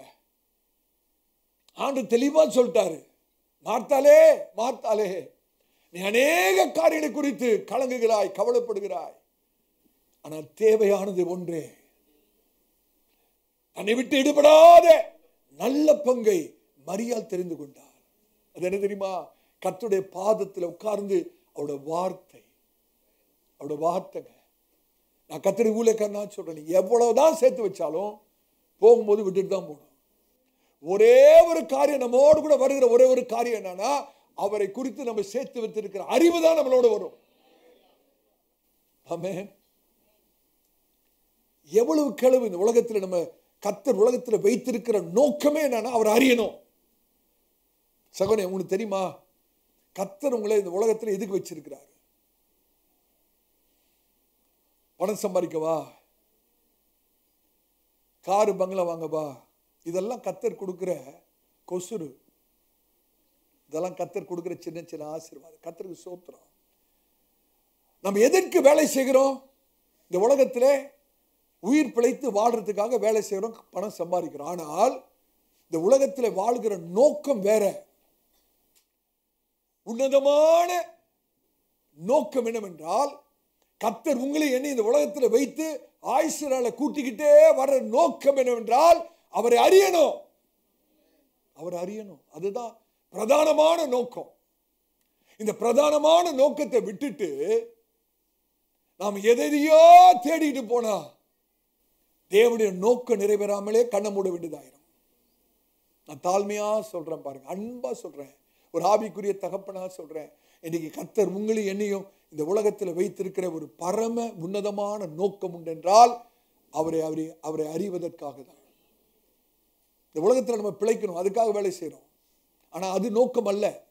உலகத்தில் வாழ்றதுக்கு அது நோக்கம் அல்ல. அநேக காரியங்களை நாம் செய்கிறோம், ஆனா அந்த உலகத்தில் வாழ்கிறதுக்கு அது நோக்கம் அல்ல.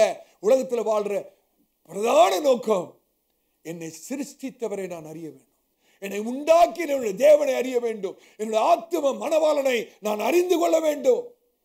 அதுதாங்க உன்னதமான நோக்கம். ஹல்லேலூயா. கர்த்தருடைய பரிசுத்த நாமத்துக்கு ஸ்தோத்திரம். அறிவு, நாலேஜ். இதற்கு கிரேக்க பதம் என்னன்னு கேட்டீங்கன்னா எபிக்னாசிஸ். கிரேக்க பதம், இந்த நாலேஜ், இந்த அறிவுக்கு பயன்படுத்தப்பட்ட கிரேக்க பதம் என்னவென்றால் எபிக்னாசிஸ். எபிக்னாசிஸ்னா என்னன்னு கேட்டீங்கன்னா தெளிவான, சரியான, குறிப்பான வேதத்தின் வசனத்தில் உள்ள அறிவு. Precise and correct knowledge that we receive from the word. ஏதோ ஒரு வசனத்தை எடுத்து வியாக்கியானம் பண்றது அல்ல. இஷ்டத்துக்கு நீங்க நிறைய பேர் வசனத்தை எடுத்து வியாக்கியானம் பண்ண, அது அல்ல. சரியான அறிவு. கர்த்தர் என்ன சொல்ல வருது, அந்த வசனத்தில் இருக்கிற சத்தியம் என்ன என்பதை தெளிவாக, குறிப்பாக, கரெக்டாக அறிந்து கொள்வதுதான் எபிக்னாசிஸ். ஆமென். கர்த்தர் அப்படிப்பட்ட ஒரு அறிவை நமக்கு தர விரும்புகிறார். நான் ஏற்கனவே உங்களுக்கு சொல்லியிருக்கிறேன், புதுசா வந்த மற்றவர்களுக்கு நான் திரும்ப சொல்லுகிறேன்.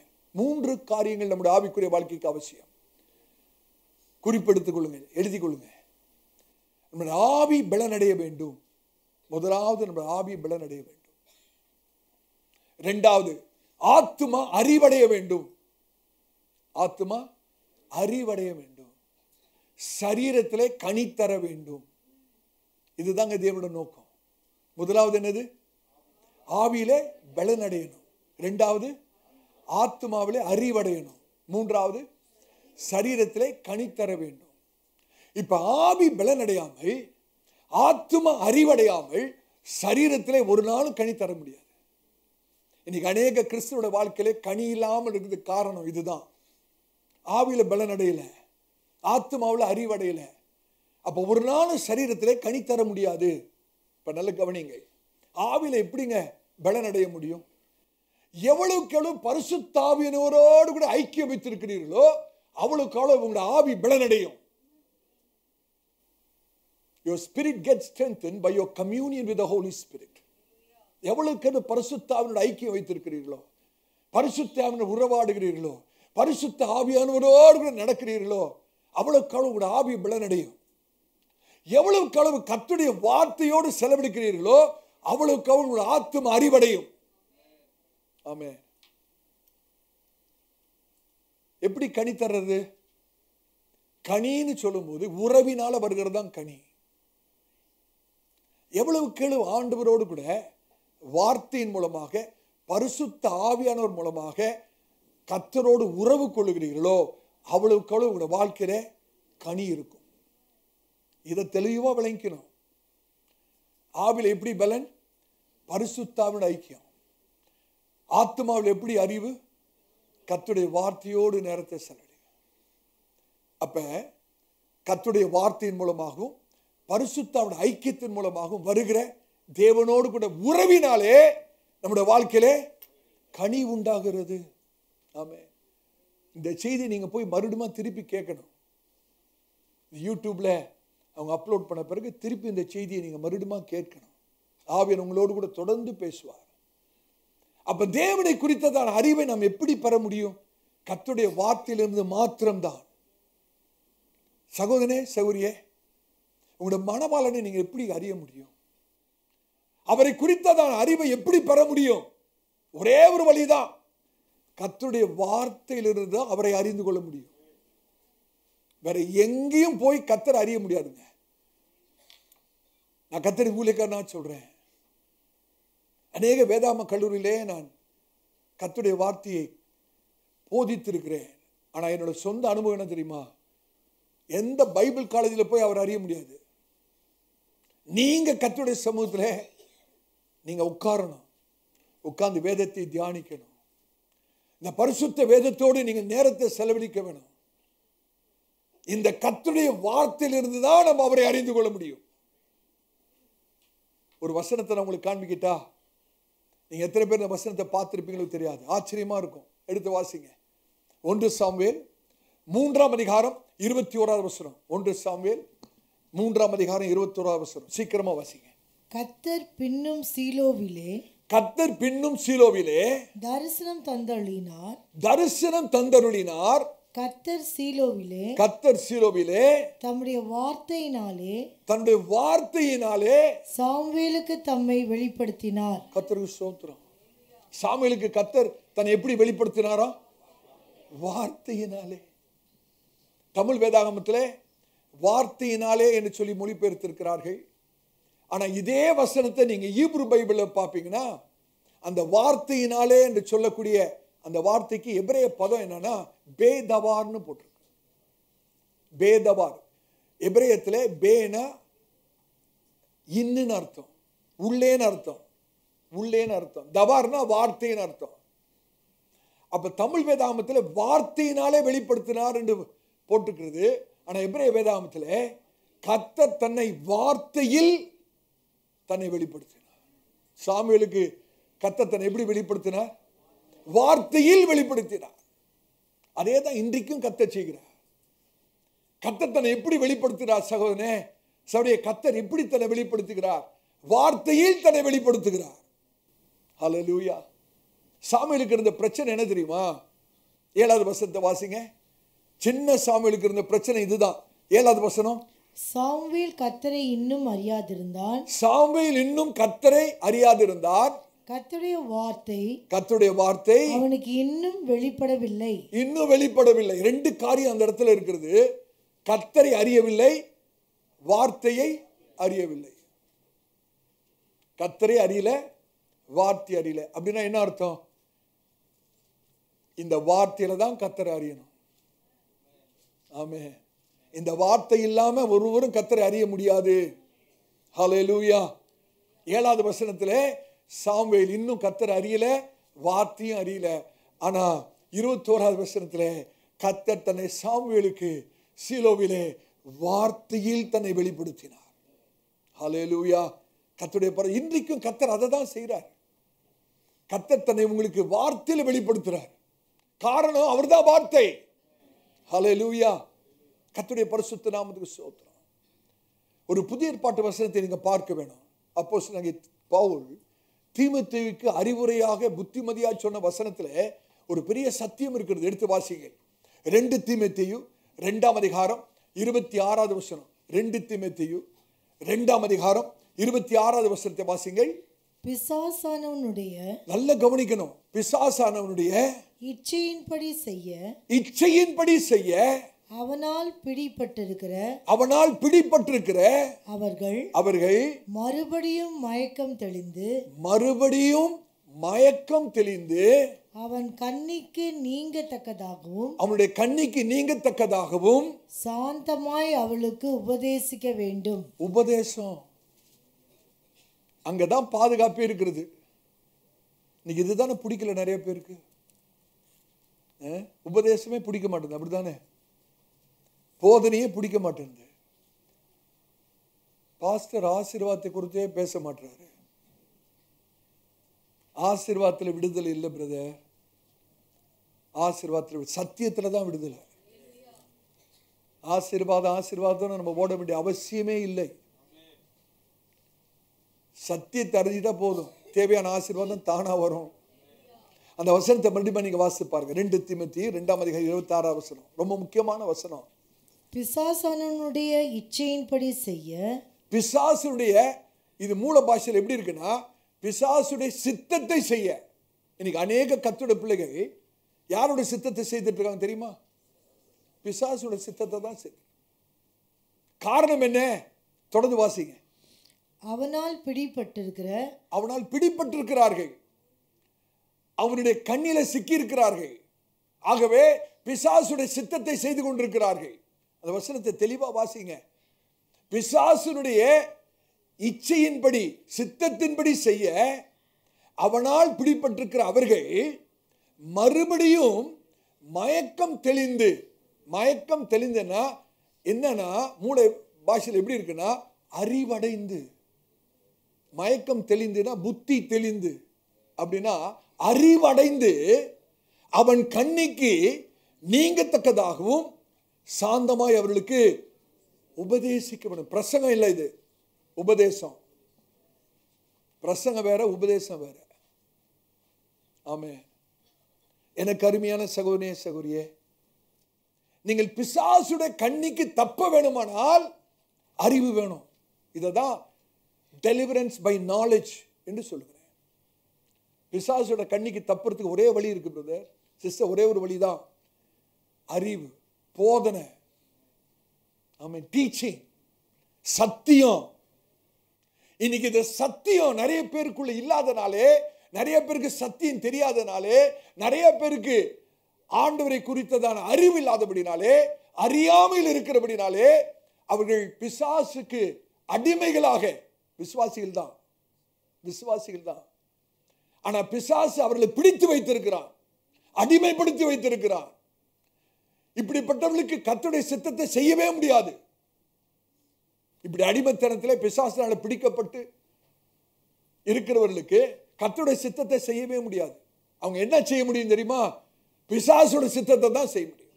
பிசாசுடைய சித்தத்தை செய்தா எங்க போவோம்? அழிவுக்கு நேரம் தான் போக முடியும். ஆமென். தெளிவா விளங்கிக்குங்க. இன்னைக்கு அநேக கர்த்தருடைய பிள்ளைகள் ரொம்ப பாரத்தோடு வேதனையோடு பேசுகிறேன். இன்னைக்கு அநேக கர்த்தருடைய பிள்ளைகள் பிசாசினாலே பிடிக்கப்பட்டிருக்கிறார்கள், அவனுடைய சித்தத்தை செய்து கொண்டிருக்கிறார்கள். ஒரே ஒரு காரணம் தான். ஏன் தெரியுமா? என்ன தெரியுமா? அறிவடையவில்லை. எனக்கு அருமையான சபையாரே, நீங்க பிசாசுடைய அந்த அடிமைத்தனத்துக்கு தப்ப வேணுமானால், அந்த கண்ணிக்கு தப்ப வேணுமானால் என்ன வேணும் பிரதர்? சொல்லுங்க, சத்தமா சொல்லுங்க. அவரை அறிகிற அறிவு வேணும். நீங்க எத்தனை வருஷம் விசுவாசியவனா இருக்கலாம், ஆனா கர்த்தரை அறிகிற அறிவு, அந்த சத்தியத்தை அறியாவிட்டால் பிசாசு உங்களை அடிமைப்படுத்திடுவான். ரொம்ப தந்திரமா உங்களை அடிமைப்படுத்திடுவான். அவனுடைய சித்தத்தை செய்ய உங்களை வைத்திருவான். அந்த பிசாசுடைய தந்திரத்துக்கு, அவனுடைய கண்ணிக்கு நம்ம தப்புவதற்கு ஒரே ஒரு வழி உண்டானால் அறிவடைகிறது தான். அதனாலதான் அறியாமையிலிருந்து விடுதலை வேணும். அறியாமையிலிருந்து விடுதலை ஆகிறதுக்கு ஒரே வழிதான், அறிவு தான். அவரை அறிகிற அறிவு. ஹல்லேலூயா. கர்த்தருடைய பரிசுத்த நாமத்துக்கு ஸ்தோத்திரம். அப்ப அறிவடைவது எவ்வளவு முக்கியம்னு யோசிச்சு பாருங்க. சத்தியத்தை கேட்கறது எவ்வளவு முக்கியம். அப்ப பைபிள் ஸ்டடிக்கு வர்றது எவ்வளவு முக்கியம். எத்தனை பேர் ஈவினிங் வர போறீங்க? கர்த்தருக்கு ஸ்தோத்திரம். கர்த்தர் உங்களை ஆசீர்வதிப்பாராக. ஏங்க நாங்க வாரந்தோறும் வாங்க வாங்க கர்த்தருடைய சத்தியத்தை கேளுங்க நான் உங்களுக்கு கெஞ்சிட்டு இருக்கிறேன். காரணம் என்ன? நீங்க கண்ணில சிக்கிக்கிற கூடாது பிரதர். கர்த்தர் எங்களை உள்ளத்தை அறிவார். எவ்வளவு பாரத்தோடு கண்ணீரோடு நாங்கள் உங்களுக்காக கர்த்தருடைய வார்த்தையில பிரயாசப்பட்டு கர்த்தருடைய வார்த்தையை நாங்களுக்கு கொடுக்குறோம் தெரியுமா? கர்த்தர் தான் அறிவார். எத்தனை மணி நேரம் கர்த்தருடைய சமூகத்தில் காத்திருந்து அவருடைய வார்த்தையை வாங்கி நாங்கள் உங்களுக்கு கொடுக்கறதுக்கு ஒரே ஒரு காரணம் என்னவென்றால், இந்த அறிவு தான் பிசாசுடைய கண்ணிலிருந்து தப்பித்துக் கொள்ள உங்களுக்கு உதவி செய்யும். அறியாமல் இருந்தோம்னா பிசாசு நம்மளை கண்ணில சிக்க வச்சிருவான், அவனுடைய சித்தத்தை செய்ய வச்சிருவான். தேவனுடைய சித்தத்துக்கு எதிராக நம்ம போயிடுவோம், தேவனுடைய ஆசீர்வாதத்தை இழந்துருவோம். கர்த்தரை ஊழியக்காரனா நான் சொல்றேன், நம்முடைய சபையில கர்த்தரை அறிகிற அறிவுக்கு ஏதுவாக என்ன வாய்ப்புகளை கர்த்தர் ஏற்படுத்தி கொடுத்தாலும் அதை தவற விட்டுறாதீங்க. உபதேசத்துக்கு, சத்தியத்துக்கு கர்த்தர் ஏற்படுத்தி கொடுக்கிற வாய்ப்புகள் தான் ஆசீர்வாதமே. நான் போன வாரம் சொன்னேன்ல, நம்ம வாழ்க்கையில பெரிய ஆசீர்வாதம் என்ன தெரியுமா? வாய்ப்புகள். அந்த வாய்ப்புக்குள்ளதான் உங்க ஆசீர்வாதமே இருக்கு. இன்னைக்கு நம்ம என்ன பண்றோம்? வாய்ப்புகளை நழுவ விட்டுறோம், ஆசீர்வாதத்தை தேடுறோம். ஆசீர்வாதம் எங்க பிரதர் இருக்கு? கர்த்தர் தருகிற வாய்ப்புக்குள்ளதான் இருக்கு ஆசீர்வாதமே. எத்தனை பேருக்கு சத்தியம் விளங்குகிறது? ஹல்லேலூயா. கர்த்தருடைய பரிசுத்த நாமம். இது அநேக குடும்பங்களிலே பிசாசு ஒரு கண்ணியை வச்சிருக்கிறான். உங்களுடைய எதிர்காலத்திலே ஒரு கண்ணியை வச்சிருக்கிறான். உங்களுடைய ஆவிக்குரிய வாழ்க்கையில ஒரு கண்ணியை வச்சு, உங்களுடைய பிள்ளைகளோட வாழ்க்கையிலே கண்ணியை வைத்திருக்கிறான். இன்றைக்கு அறிவினாலே விடுதலை வர வேண்டும். சத்தியத்தை அறிவீர்கள், சத்தியமுல. இந்த அறிவுல தான் விடுதலையே இருக்கிறது.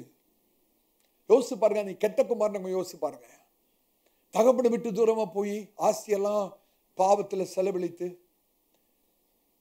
பண்டியோட தவிடு கூட கிடைக்காதபடி நிர்பந்தமான ஒரு சூழ்நிலை, அடிமைத்தனத்தில் இருக்கிற அந்த மனுஷன், வேதம் சொல்கிறது, அவன் புத்தி தெளிந்து அந்த இடத்துல என்ன வார்த்தை இருக்குதுன்னா நாலேஜ். அவனுக்குள்ள ஒரு அறிவு வருகிறது. அறிவு வந்த பிறகுதான் அவன் யோசிக்கிறான், நம்ம ஏன் இங்க இருக்கிறோம், நம்ம எங்கேயோ இருக்க வேண்டிய ஆளு இங்க இருக்கிறோமே, என்னோட தகப்பன் வீட்டில் வேலைக்காரர்களுக்கு கூட நல்ல ஆகாரம் கிடைக்குது, நான் ஏன் கஷ்டப்படணும்? அந்த அறிவு வரணும். புத்தி தெளிந்து he came to himself, epignosis. அவன் அந்த அறிவு உள்ள வரும்போது அவன் எழுந்து தகப்பன் வீட்டுக்கு வருகிறான். சகுனே சகுரியே, அந்த அறிவு அவனை தகப்பன் வீட்டுக்கு மாத்திரம் கொண்டு வரல, அந்த அறிவு அவனை விடுதலையாக்கிற்று. அந்த அறிவு அந்த மனுஷன் வாலிபன் இழந்த எல்லாவற்றையும் திரும்பி பெற செய்தது. அந்த அறிவு தான் உங்களை ஆண்டவர்ட்ட கிட்டி சேர்க்கும். அந்த அறிவு தான் உங்களை விடுதலையாக்கும். அந்த அறிவு தான் நீங்க இழந்ததெல்லாவற்றையும் மறுபடியும் மீட்டுக் கொள்ள உங்களுக்கு உதவியா இருக்கும். அந்த அறிவு இல்லைன்னா வேஸ்ட். நீங்க வீட்டுக்கு போய் தானியேல் 4ஆம் அதிகாரத்தை வாசித்து பாருங்க. நேபுகாத்நேசரை குறித்து எழுதப்பட்டிருக்கிறது. இந்த மகா பெரிய பாபிலோன் நான் கட்டினது அல்லவா, என்னுடைய மேன்மைக்காக, என்னுடைய வல்லமையினாலே அப்படின்னு சொல்லி பெருமை பாராட்டி பேசும்போதே அவன் தள்ளப்படுகிறான், மிருகமாக மாறுகிறான், புல்லை தின்னுகிறான். 7 வருஷம். 7 வருஷத்துக்கு பிறகு வேதம் சொல்லுது, அவன் தன் கண்களை வானத்துக்கு நேராக ஏறெடுத்த போது அவன் புத்தி தெளிந்து, அவனுக்குள்ள அறிவு வருது. இந்த அறிவு எப்படி வரும்னா மேல பார்க்கும்போது தான், கர்த்தரை நோக்கி பார்க்கும்போது தாங்க அறிவு வரும். அறிவு வந்த பிறகு அந்த மனுஷன் சொல்றான், என்னுடைய மேன்மை அல்ல, என்னுடைய கணம் அல்ல, நித்தியமாக. ஹல்லேலூயா. அந்த வசனத்தை வாசிங்க. தானியேல் 4ஆம் அதிகாரம் 34வது வசனமா? தானியேல் 4ஆம் அதிகாரம் 34வது வசனத்தை வாசிங்க. அந்த நாட்கள் சென்ற பின்பு நேபுகாத்நேச்சாராகிய நான் என் கண்களை வானத்துக்கு ஏறெடுத்தேன். என் புத்தி எனக்கு திரும்ப வந்தது. அறிவு வந்தது எனக்கு. அந்த திருப்பி அறிவு வந்தது. அப்பொழுது நான் உன்னதமானவரை ஸ்தோத்திரித்து, அறிவு வந்த பிறகுதான் உன்னதமானவரை ஸ்தோத்திரித்து என்றென்றைக்கும் ஜீவித்திருக்கிறவரை புகழ்ந்து மகிமைப்படுத்தினேன்.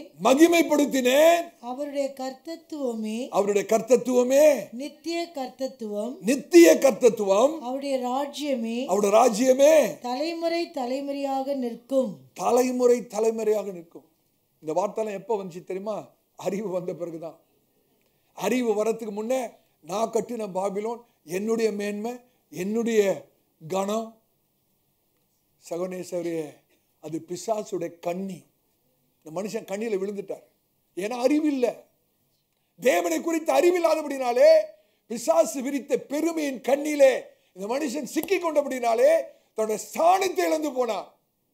ஆனா அறிவு வந்த பிறகுதான் விடுதலை. அதை தான் நான் பேசிட்டு இருக்கிறேன். Deliverance by knowledge. எப்ப விடுதலை வரும்? அறிவு வந்தாதான் விடுதலை. அறிவு வந்தாதான் விடுதலை. இதுக்கு தான் நமக்கு வேதம் வேணும். ஹல்லேலூயா. ஒரு சின்ன உதாரணம் சொல்றேன் பாருங்க. யாரோ ஒருவர் உங்களை தவறாக குற்றப்படுத்தி உங்களை சிறைச்சாலையில் அடைச்சிட்டாங்கன்னு வைங்க. நீங்க ஒரு லாயர் அப்ரோச் பண்றீங்க. அவர் உங்களுக்காக வழக்காடுகிறார். அவர் நீதிபதி இடத்துல வழக்காடி நீங்கள் நிரபராதி என்று நிரூபிக்க விட்டது. அந்த ஜட்ஜும் உங்களுக்கு ரிலீஸ் ஆர்டர் கொடுத்துட்டாருன்னு வைங்க. ரிலீஸ் ஆர்டர் கொடுத்துட்டார். நீங்க நிரபராதி, உங்களை குற்றம் இல்லைன்னு அவர் ரிலீஸ் ஆர்டர் சைன் பண்ணி ஜட்ஜ்மெண்ட் கொடுத்தாச்சு. ஆனா இன்னும் நீங்க சிறைச்சாலையில தான் இருக்கிறீங்க. எது வரைக்கும் தெரியுமா? யாராவது ஒரு நபர் வந்து உங்ககிட்ட சொல்லணும், ஜட்ஜ்மெண்ட் ஆயிடுச்சு, ஆர்டர் வந்துடுச்சு, நீங்க இனிமேல் இங்க இருக்க வேண்டிய அவசியம் இல்லை, ஜட்ஜி நியாயாதிபதி உங்களை விடுதலையாக்கி விட்டார் என்ற ஒரு அறிவு உங்களுக்குள்ள வந்தாதாங்க வெளியவே வர முடியும். ஆமென். அந்த அறிவு வந்துடுச்சுன்னா யார் உங்களை சிறைச்சாலையில வைக்க முயற்சி பண்ணாலும் அவங்களுக்கு விரோதமா நீங்க போராட ஆரம்பிச்சிருவீங்க, யுத்தம் செய்ய ஆரம்பிச்சிருவீங்க. ஏன்? அறிவு வந்து விட்டது. என்ன அறிவு? நான் இருக்க வேண்டிய இடம் இதுவல்ல, நான் இப்பொழுது என்னுடைய விடுதலை அறிந்து கொண்டேன், என்னுடைய சுயாதீனத்தை நான் அறிந்து கொண்டேன். அந்த அறிவு வந்த பிறகு விடுதலை வருது. ஆமென். நீ கர்த்தருடைய நாமத்தில் சொல்றேன் பாருங்க, இந்த ஒரு அறிவு இல்லாதபடினாலதான் இன்னைக்கு அநேகர் பாவத்தின் அடிமைத்தனத்திலே இருக்கிறோம். ஆண்டவராகிய இயேசு நமக்கு என்ன பண்ணாருன்றதே தெரியல, எப்படி நம்மளை மீட்டு கொண்டார்னு தெரியல, பாவத்தை நாம் எப்படி மேற்கொள்வது, சோதனை எப்படி மேற்கொள்வதுன்னு நமக்கு தெரியல. இந்த அறியாமலேயே நம்மளோட பிசாசு வச்சு அடிமைத்தனத்தில் வைத்து அவனுடைய சித்தத்துக்கு நம்ம செய்ய நம்மளோட ஆளாக்கி இருக்கிறோம். இங்கதான் வஞ்சகமே இருக்கிறது. நீங்க கர்த்தர் சொல்ற, மகனே மகளே, அறியாமையிலிருந்து நான் உங்களை விடுதலையாக்க விரும்புகிறேன். இந்த அறியாமையிலிருந்து விடுதலை எப்படி வரும்? கர்த்தருடைய வேதத்திலிருந்து வருகிற அவரை அறிகிற அறிவினாலே அறியாமையிலிருந்து விடுதலை. கர்த்தருக்கு ஸ்தோத்திரம். கர்த்தர் ஒரு உன்னதமான வாழ்க்கையை உங்களுக்கு வச்சிருக்கிறார். உன்னதமான வாழ்க்கை. ஹல்லேலூயா. ஒரு சாதாரண வாழ்க்கை அல்ல. இந்த அறிவு இல்லைன்னா, நல்ல கவனிங்க, இந்த அறிவு இல்லைன்னா நம்ம ஒரு இக்கட்டான அதே நிலைமையில் இருப்போம். ஒரு சாதாரண வாழ்க்கை வாழ்வோம். நம்ம நினைச்சுக்கோ, இதுதான் நமக்கு கர்த்தருடைய சித்தம் போல, இந்த பாடல தான் இருக்கணும் போல, இந்த வாழ்க்கை தான் வாழணும் போல, நம்முடைய வாழ்க்கை முடிவு வரைக்கும் இப்படிதான் இருக்கும் போல, இதுதான் நமக்கு கர்த்தருடைய சித்தம். பிசாசு ஒரு பொய்யை சொல்லி ஏமாத்தி அதே நிலைமையில வச்சிருவான். ஆனா அது கர்த்தருடைய சித்தம் அல்ல சகோதரனே. ஹல்லேலூயா. உங்களை ஆசீர்வதிப்பதே கர்த்தருக்கு பிரியம். இஸ்ரவேல் ஆசீர்வாதம் கர்த்தருக்கு பிரியம். நீங்க ஆசீர்வாதமா இருக்கணும், நீங்க உயர்ந்து இருக்கணும், ராஜ்யத்தின் பிள்ளைகளா இருக்கணும், மேற்கொள்ளவர்களா இருக்கணும், ஜெயம் கொள்ளவர்களா இருக்க வேண்டும். கர்த்தருடைய பரிசுத்த நாமத்துக்கு ஸ்தோத்திரம். ஹல்லேலூயா. நான் போன வாரம் உங்களுக்கு சொன்னேன், அந்த குருடனாகிய பர்த்திமை எப்படிங்க அந்த மனுஷனுக்கு விடுதலை கிடைச்சது? எல்லாருக்கும், அந்த கும்பல்ல இருக்கிற அத்தனை பேருக்கும் அவர் எப்படி தெரியும்னா, நசரேயனாகிய இயேசுன்னு தான் தெரியும். ஆனா இந்த ஒரு மனுஷனுக்கு தெரியுது, அவர் தாவீதின் குமாரன்னு. அந்த அறிவு வரும்போது அவனுடைய நிலைமை மாறுகிறது. என்றைக்கு உங்களுக்கு அறிவு வருகிறதோ அன்றைக்கு தாங்க நிலைமை மாறும். அறிவு வர வரைக்கும் நிலைமை மாறாது. அவர் அறிகிற அறிவு. அதுக்கு தான் நாங்க உங்களை எவ்வளவோ கேட்கிறோம், பைபிள் ஸ்டடிக்கு வாங்க, கர்த்தரை அறிந்து கொள்ளுங்க, வேதத்தை தியானிங்க, சத்தியத்தை அறிந்து கொள்ள சொல்றதுக்கு காரணம் என்ன? உங்களுடைய நிலைமை மாறணும், உங்களுடைய சூழ்நிலை மாறணும், நீங்க ஆசீர்வாதமா இருக்கணும், உங்களுடைய வாழ்க்கையில விடுதலை இருக்க வேண்டும். யோசிச்சு பாருங்க. இது ஒரு சின்ன காரியத்தை சொல்ல யோசிச்சு பாருங்க. ஒரு நபர் கப்பல்ல பிரயாணம் பண்ணி தன்னுடைய மகன் வீட்டுக்கு போகிறார். தூர தேசத்திலே இருக்கிற மகன் வீட்டுக்கு ஒரு கப்பல்ல பிரயாணம் பண்ணி போறார். முதல் நாள் வீட்டுல இருந்து கொண்டு போன சாப்பாட்டை நல்லா சாப்பிட்டார். ரெண்டாவது நாள் சாப்பாடு இல்லை, சாப்பாடு வாங்குறதுக்கு கையில பணமும் இல்லை. ரெண்டாவது நாள்ல இருந்து பட்னியா இருக்கிறார். மற்றவங்க எல்லாம் கப்பல்ல அந்த சாப்பாடு நேரத்தில் போய் டைனிங் ரூம்ல உட்கார்ந்து நல்ல சாப்பாடு, கப்பல்ல சாப்பாடு எப்படி கொடுப்பாங்க தெரியுமா?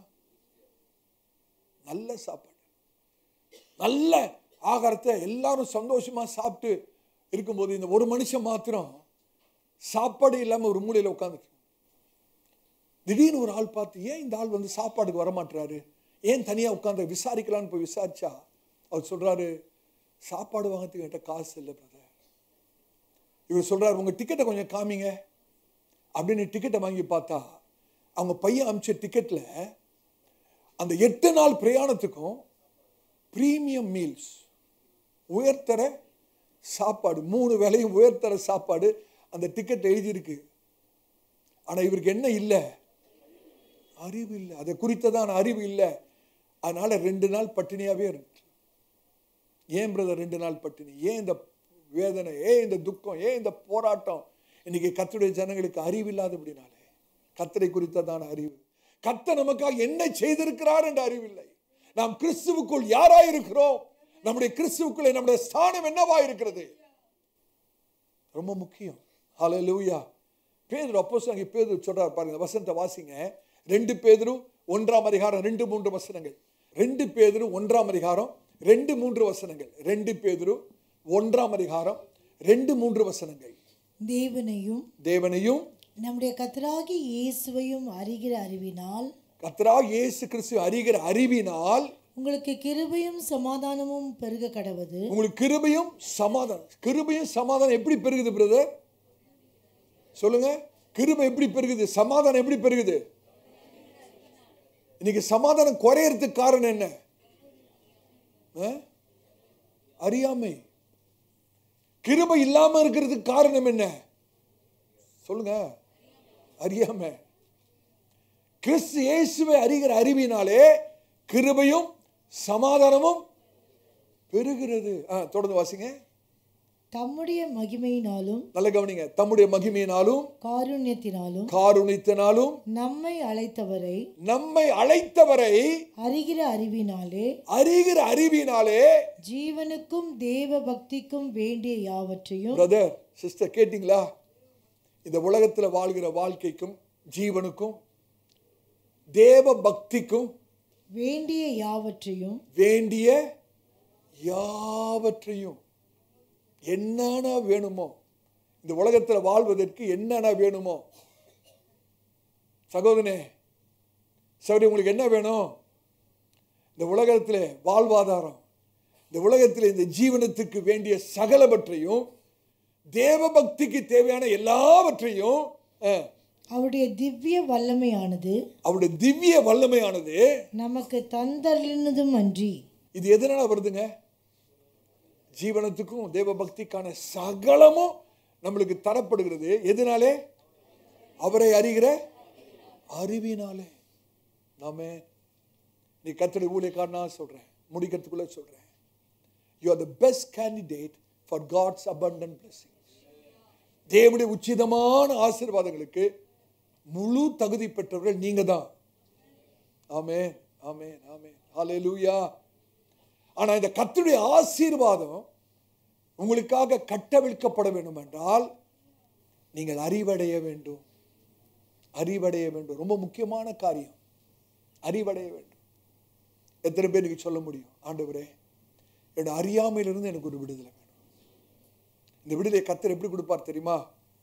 கர்த்தருடைய வார்த்தையிலிருந்து, அவரை அறிகிற அறிவினாலே அறியாமையிலிருந்து உங்களுக்கு விடுதலை உண்டா.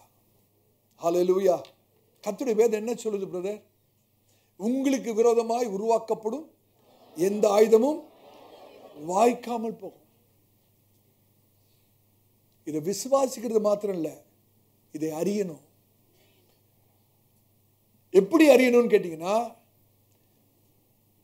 தலை அறிவு அல்ல, இறுதி அறிவு. Not head knowledge, heart knowledge. அப்படின்னா என்னன்னா, நடைமுறை அனுபவம். மண்டை அறிவு வேற, இருதயத்தின் அறிவு வேற. நிறைய வசனம் மண்டையில் இருக்கு, அதெல்லாம் பிரயோஜனப்படாது. இருதயத்துக்கு வரணும், அப்பியாசப்படுத்தணும், அந்த வார்த்தையை அனுபவத்திலிருந்து அறியணும். வேதம் என்ன சொல்லுது? உங்களுக்கு விரோதமா உருவாக்கப்படும் எந்த ஆயுதமும். இந்த அறிவு இருந்தா நீங்க பிசாசை பார்த்து என்ன தெரியுமா சொல்வீங்க? எந்த ஆயுதத்தை வேணா உருவாக்கப்பா, எனக்கு கவலையே கிடையாது. எந்த ஆயுதத்தை வேணா உருவாக்கு, எந்த ஆயுதத்தை வேணா எனக்கு விரோதமா நீ பயன்படுத்து, எனக்கு பிரச்சனையே இல்லை. ஏன் தெரியுமா? நீ எனக்கு விரோதமா செய்கிற ஒன்றும் வாய்க்காது. ஹல்லேலூயா. இந்த அறிவுல தான் விடுதலையே இருக்கிறது. இந்த அறிவு உங்களுக்கு வந்துடுச்சுன்னு பிசாசுக்கு தெரிஞ்சா அவன் எந்த ஆயுதத்தை உருவாக்கவே மாட்டான். வேஸ்ட். நம்மளை அறியாமையில வச்சுக்கிட்டு தான் நிறைய ஆயுதத்தை உருவாக்கி நமக்கு விரோதமா அவன் செயல்பட்டு இருக்கான். இந்த அறிவு நமக்கு வந்துருச்சுன்னு, அவனுக்கு அறிவு வந்துடுச்சுன்னா, அவனுக்கு தெரிஞ்சிருச்சுன்னா, அவன் உங்களுக்கு விரோதமா ஆயுதத்தை உருவாக்குவானா? வேற ஆளை தேடிட்டு போயிடுவான். ஹல்லேலூயா. கர்த்தருடைய பரிசுத்த நாமத்துக்கு ஸ்தோத்திரம். வேதம் என்ன சொல்லுது? நாம் கிறிஸ்து இயேசுவுக்குள் முற்றிலும் ஜெயம் கொண்டவர்கள். தமிழ்ல சரியா இல்ல, இங்கிலீஷ்ல மோர் தென் கான்கரர்ஸ். நம்ம எல்லாம் மேற்கொள்கிறவர்கள் அல்ல, ஜெயம் கொள்கிறவர்கள் அல்ல, ஜெயம் கொள்கிறவர்களை பார்க்கிலும் அதிகமாய் ஜெயம் கொள்கிறவர்கள். என்ன வித்தியாசம்? ஜெயம் கொள்கிறவர்களுக்கும் அதிகமாய் ஜெயம் கொள்கிறவர்களுக்கு என்ன வித்தியாசம்? ஜெயம் கொள்ளுகிறவர்கள் சண்டை போட்டு ஜெயிக்கணும். நீங்களும் நானும் சண்டை போடாமே ஜெயிக்கணும். இதான் வித்தியாசம். மோர் தென் கான்கரஸ். இங்கிலீஷ்ல அது யோசிச்சு பாருங்க. கான்கரஸ் ஜெயம் கொள்ளுகிறவர்கள் சண்டை போட்டு ஜெயிக்கணும். ஆனா கர்த்தர் உங்களையும் என்னையும் ஜெயிக்கிறவளா வைக்கல, ஜெயிக்கிறவர்களுக்கு மேல வச்சிருக்கிறார். அப்படின்னா என்ன அர்த்தம்? சண்டை போடாமையே ஜெயத்தை அனுபவிக்கிறவர்கள். கர்த்தருடைய பரிசுத்த நாமத்துக்கு ஸ்தோத்திரம். ஆண்டவர் கல்வாரி சிலுவையில் நமக்காக சத்துருடைய தலையை நசுக்கிட்டார். அப்படிதானே? இதோட அர்த்தம் என்னன்னா, கர்த்தர் சொல்ற, மகனே மகளே, யுத்தம் என்னுடையது, ஜெயம் உன்னுடையது. இதான் அர்த்தம். ஏற்கனவே உங்களுக்கு சொல்லியிருக்கிறேன். முகமது அலியை குறித்து எத்தனை பேர் கேள்விப்பட்டிருக்கீங்க? முகமது அலி பாக்ஸர்.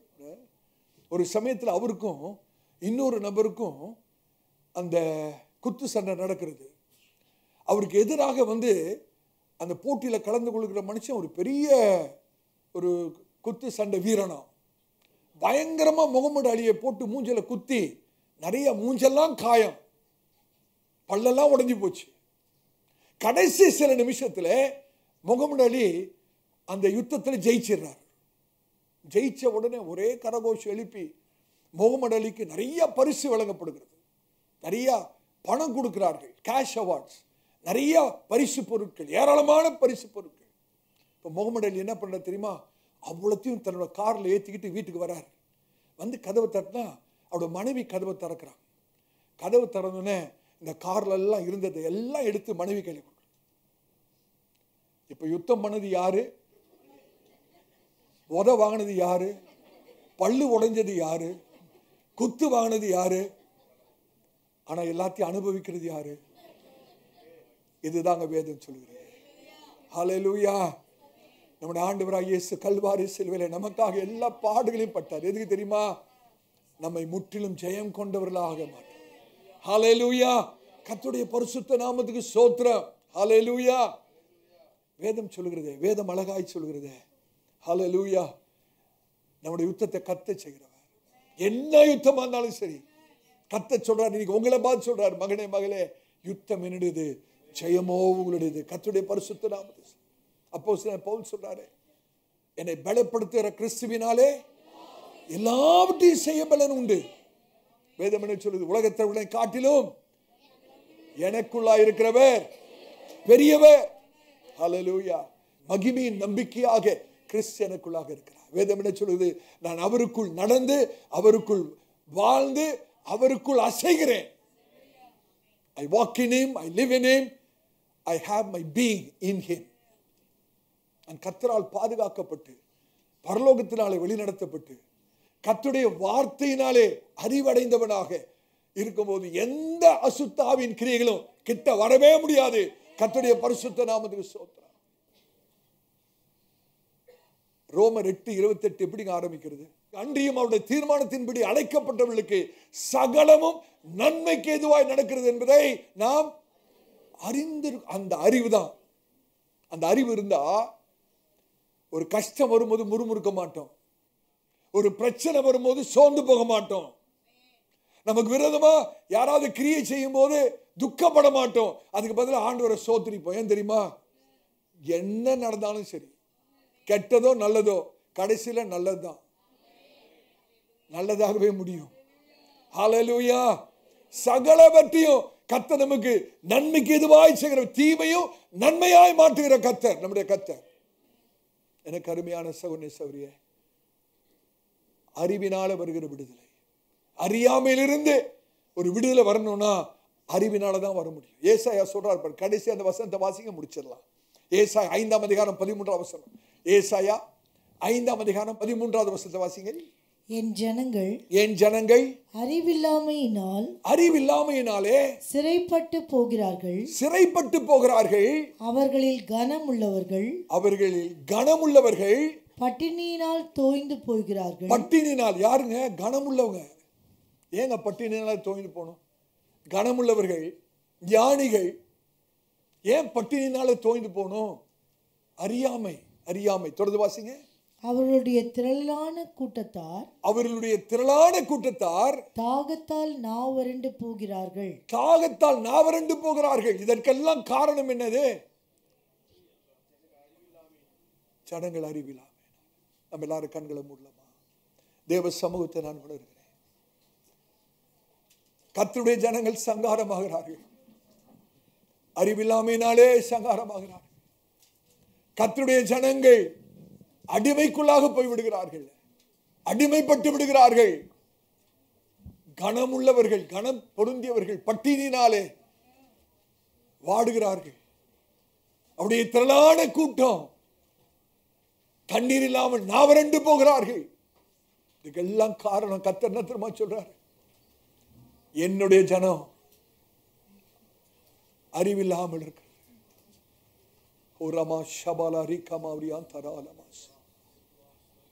பரிசுத்த ஆவியானவர் அசைவாடி கொண்டிருக்கிறார். நீங்க கீழ்த்தளத்தில் இருந்தாலும் மேல் தளத்தில் இருந்தாலும் கர்த்தருடைய சமூகத்தில் நாம் எழுந்து நின்று ஒரு நிமிஷம் நம்ம ஆண்டவரை நோக்கி ஜெபிக்க போகிறோம். ஆண்டவர், இன்றைக்கு எனக்கு ஒரு விடுதலை வேணும். அறியாமையிலிருந்து ஒரு விடுதலை வேணும். அறியாமையிலிருந்து ஒரு விடுதலை வேணும். உண்மை அறிகிற அறிவு எனக்கு வேணும்ப்பா. வேதத்தில் உள்ள மகத்துவங்களை காணும்படி என மனக்கண்களை திறந்தருளும் ஆண்டவரே. இந்த மனக்கண்களை திறந்தருளும் ஆண்டவரே. என மனக்கண்களை திறந்தருளும் ஆண்டவரே. வேதத்துள்ள மகத்துவங்களை காணணுமேப்பா. நன்றி. எல்லா கண்களும் மூடி இருப்பதாக நீங்க கர்த்தர் நமக்கு ஒரு பெரிய விடுதலை வைத்திருக்கிறார். என்ன விடுதலை தெரியுமா? அறியாமையிலிருந்து விடுதலை. இன்னைக்கு தந்திரமா பிசாசு கர்த்தருடைய ஜனங்களை அறியாமையில வைத்து அடிமைப்படுத்தி அவன் தன் கட்டுப்பாட்டுக்குள்ளே வைத்து தன்னுடைய சித்தத்தை செய்யும்படியாக இன்னைக்கு ஜனங்களை நடத்தி கொண்டிருக்கிறான். இன்றைக்கு கர்த்தர் அப்படிப்பட்டவர்களை விடுதலையாக்க விரும்புகிறார். ஹல்லேலூயா, ஹல்லேலூயா, ஹல்லேலூயா. நம்ம எல்லாரும் வாயில திறந்து ஆண்டவருக்கு நன்றி சொல்லுவோமா? ஹல்லேலூயா. ஓ we thank you God. நன்றி ஆண்டவரே, நன்றி ஆண்டவரே, நன்றி ஆண்டவரே, நன்றி ஆண்டவரே, நன்றி ஆண்டவரே. இனிமேலும் அந்த போராட்டம் அல்ல, இனிமேலும் அடிமைத்தனம் அல்ல, இனிமேலும் அறியாமை அல்ல. ஹல்லேலூயா, ஹல்லேலூயா, ஹல்லேலூயா. praise you Lord, praise you Lord, praise you Lord. நன்றி, நன்றி ஆண்டவரே, நன்றி ஆண்டவரே, நன்றி ஆண்டவரே, நன்றி ஆண்டவரே. நன்றியோடு கூட ஸ்தோத்திரிக்கிறோம். தேவனுடைய வல்லமை, தேவனுடைய அபிஷேகம் நமத்தில் இறங்கி கொண்டிருக்கிறது. தேவனுடைய அபிஷேகத்தின் வல்லமை, தேவனுடைய அபிஷேகத்தின் வல்லமை ஆவியானவர் ஹல்லேலூயா விடுதலையாக்கி கொண்டிருக்கிறார். ஹல்லேலூயா. நன்றி அப்பா. உமக்கு ஸ்தோத்திரம், உமக்கு ஸ்தோத்திரம், உமக்கு ஸ்தோத்திரம், உமக்கு ஸ்தோத்திரப்பா. உம்மை ஸ்தோத்திரிக்கிறோம் ஆண்டவரே. அப்பா உம்மை நோக்கி பார்க்கிற ஆண்டவரே, உம்மை நோக்கி பார்க்கிறப்பா, உம்மை நோக்கி பார்க்கிறேன். உம்மை அறிகிற அறிவிலே நான் வளர வேணும்ப்பா. உம்மை அறிகிற அறிவிலே நான் வளர வேண்டும் ஆண்டவரே. உமக்கு ஸ்தோத்திரம், உமக்கு ஸ்தோத்திரம், உமக்கு ஸ்தோத்திரம். ஹல்லேலூயா. உம்மை நோக்கி பார்க்கிறேன். ஹல்லேலூயா. உம்மை நோக்கி பார்க்கின்றேன்,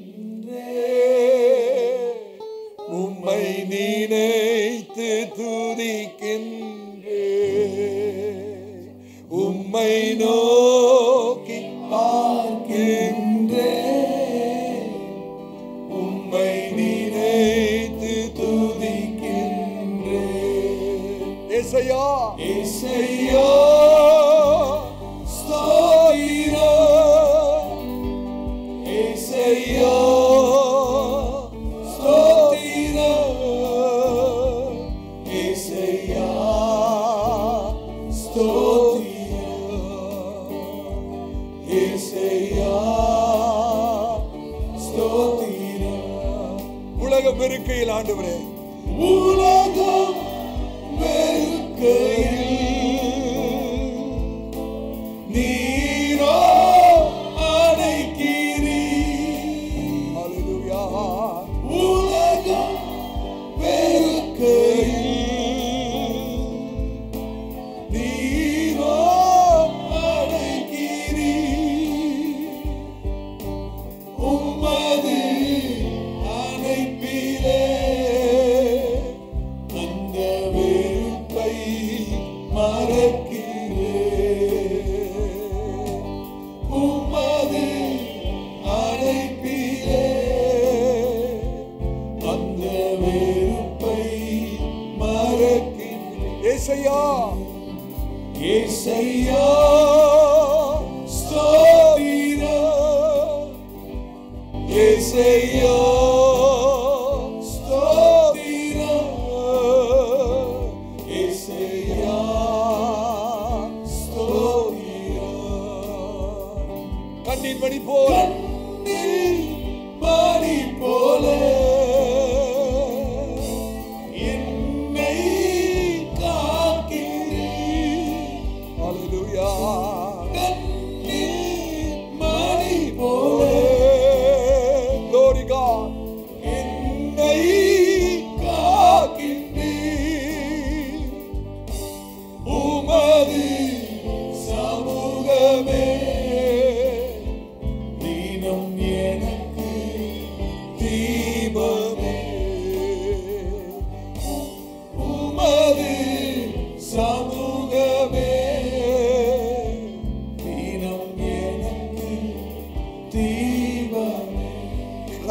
உயர்த்தி യേശയ്യാ സ്തോത്രം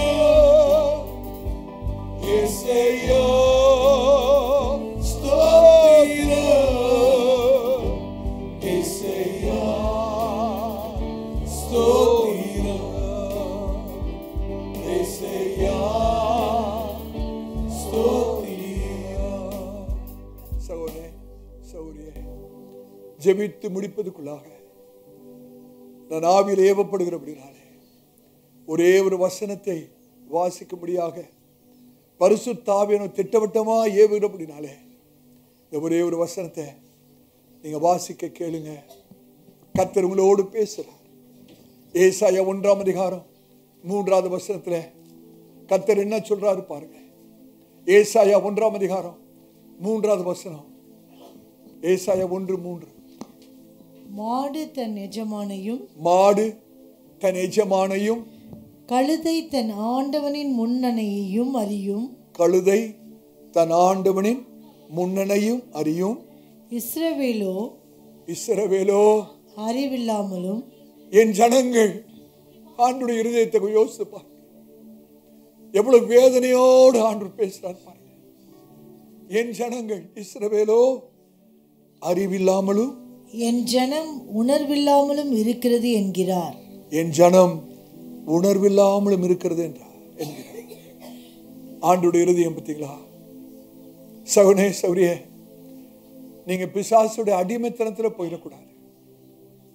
அவனுடைய சித்தத்தை செய்கிறவர்களா மாறிடக்கூடாது. அவனுடைய கண்ணில சிக்கிக் கொள்ளக்கூடாது. அவனுடைய தந்திரமான அவனுடைய சூழ்ச்சிகளிலே நீங்கள் சிக்கிவிடக்கூடாது. சங்காரமாயிடக்கூடாது.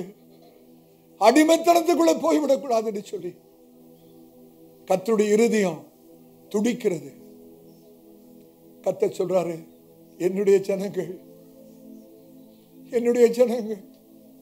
நான் தெரிந்து கொண்ட என்னுடைய ஜனம் அறியாமலும் என்னுடைய ஜனம் உணர்வில்லாமலும் இருக்கிறார்.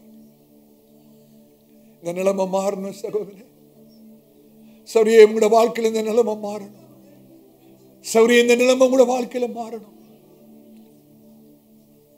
நான் கர்த்தரால் ஏவப்படுகிறேன். உங்களுக்காய் செபிக்க முடியாது. எல்லா கண்களும் மூடி இருக்கிற நிலைமையில உங்களில் யாராவது, ஆண்டவரே இன்னைக்கு எனக்கு அறியாமையிலிருந்து விடுதலை வேணும், நான் உண்மை அறிகிற அறிவிலே வளரணும், ஆண்டவரே வேதத்தை திறக்கும் போது நான் உண்மை பார்க்கணும், வார்த்தையில நீங்க எனக்கு வெளிப்படணும், வார்த்தையில நீங்கள் உண்மை எனக்கு வெளிப்படுத்தணும் அப்படின்னு சொல்லுகிற மாத்திரம் உங்களுடைய கரங்களை உயர்த்துங்க. நான் உங்களுக்காய் ஜெபிக்கும்படியாய் கர்த்தரால் ஏவப்படுகிறேன். தேவ பிரசன்னம் இந்த இடத்துல நிரம்பி இருக்கிறது. பரிசுத்த ஆவியின் நாமத்தில் அசைவாடி கொண்டிருக்கிறேன். நன்றி ஆண்டவரே, நன்றி ஆண்டவரே, நன்றி ஆண்டவரே. எங்களை அதிகமாக நேசிக்கிற அன்பின் பிதாவே, எங்களுடைய கரங்கள் உமக்கு நேராய் உயர்த்தப்பட்டிருக்கிறது. நாங்கள் அறியாமல் இருந்தது போதும் ஆண்டவரே. சத்துருடைய கண்ணில சிக்கி தவித்தது போதும் ஆண்டவரே. அவனுடைய சித்தத்தை செய்தது போதும் ஆண்டவரே. அவனுக்கு கர்த்தாவே அப்பா அவனுடைய கண்ணிகளுக்கு உட்பட்டது போதும். இன்றைக்கு உயர்த்தப்பட்ட கரங்களுக்கு ஒரு பெரிய விடுதலை கர்த்தர் தருவீராக. குமாரன் விடுதலையாக்கினார், மெய்யாகவே விடுதலை ஆவீர்கள். குமாரன் விடுதலையாக்கினார், மெய்யாகவே விடுதலை ஆவீர்கள். இந்த மதியான வேளையில பாவடைய ஜனங்களுக்கு அறியாமல் விடுதலை தாரும், அறியாமல் விடுதலை தாரும். இனி சத்துரு வஞ்சிக்க முடியாது, இனி சத்துரு அடிமைத்தனத்தில் வைக்க முடியாது. அவருடைய கண்ணிகள் தெரிப்பதாக. கண்ணிகள் தெரித்தது, ஆத்துமா ரட்சிக்கப்பட்டது, ஆத்துமா விடுதலையாக்கப்பட்டது. ஆண்டவர் இன்றைக்கு கர்த்தாவே உம்முடைய ஜனங்களுடைய ஆத்துமா விடுதலையாக்கப்படுவதாக. இந்த நாளிலிருந்து ஆண்டவரே உம்மை அறிகிற அறிவிலே நாங்கள் பெருக கிருபை செய்யும். அப்பா உம்முடைய ஆசீர்வாதத்துக்கு பங்குள்ளவர்களாய் மாற்றும். பரிசுத்தாவிடம் தொடர்ந்து இடைப்படுங்க அப்பா. அன்பின் பரிசுத்த கரம் சபையார் மீது தங்கி தாவரிப்பதாக. சபையாரை ஆசீர்வதிங்கப்பா. ஒரு பெரிய விடுதலையோடு நிலத்தை விட்டு கடந்து போக கிருபை செய்யும். நாங்கள் சிறுக வேணும், நீங்க பெருக வேணும். எல்லா கணத்துதி மகிமுக்கு ஒருவருக்கே செலுத்துகிறோம். இயேசு கிறிஸ்துவின் நாமத்தில் ஜெபம் கேளும் எங்கள் நல்ல பிதாவே, ஆமென். நம்முடைய கர்த்தராகிய இயேசு கிறிஸ்துவின் கிருபையும் பிதாவாகிய தேவனுடைய அன்பும் பரிசுத்த ஆவியினுடைய அன்யோன்ய ஐக்கியமும் நம் அனைவரோடு கூட இன்றும் என்றும் சீக்கிரமாய் வரப்போகிற கர்த்தராகிய இயேசு கிறிஸ்துவின் வருகை பரிந்தும் இருப்பதாக. ஆமென், ஆமென். கர்த்தர் உங்களை ஆசீர்வதிப்பார். கர்த்தர் உங்களோடு கூட இருப்பாராக. இன்று பிரசங்கிக்கப்பட்ட கர்த்தருடைய வார்த்தையினால் நீங்கள் ஆசீர்வதிக்கப்பட்டு இருப்பீர்கள் என்று நம்புகிறோம். நமது திருச்சபையின் ஞாயிறு ஆராதனை நேரங்கள்: ஆங்கில ஆராதனை காலை 7 மணிக்கு நடைபெறும். தமிழ் ஆராதனை காலை 10:30 மணிக்கு நடைபெறும். இருமொழி வேத பாடம் மாலை 6 மணிக்கு நடைபெறும். நம் திருச்சபையின் விலாசம்: அப்போஸ்தல கிறிஸ்தவ சபை, பெரம்பூர் ஊழியங்கள், 74 வல்லாடு தெரு, அகரம், சென்னை 6,82,000. தனிப்பட்ட ஜெபத்திற்கு தொடர்பு கொள்ள வேண்டிய அலைபேசி எண்கள் 9566262203 மற்றும் ஒரு எண் 9551648083. மேலும் ஒரு எண் 9941447894. நமது திருச்சபையின் தொலைபேசி எண் 044151508155. மேலும் மற்ற பிரசங்கங்களுக்கு நமது யூடியூப் சேனலான ஏசிஏ பெரம்பூர் மினிஸ்ட்ரீஸை அணுகவும். நமது திருச்சபையின் வலைதள முகவரி www.acaperambourministries.org. தேவன் உங்களை ஆசீர்வதிப்பாராக. ஆமென்.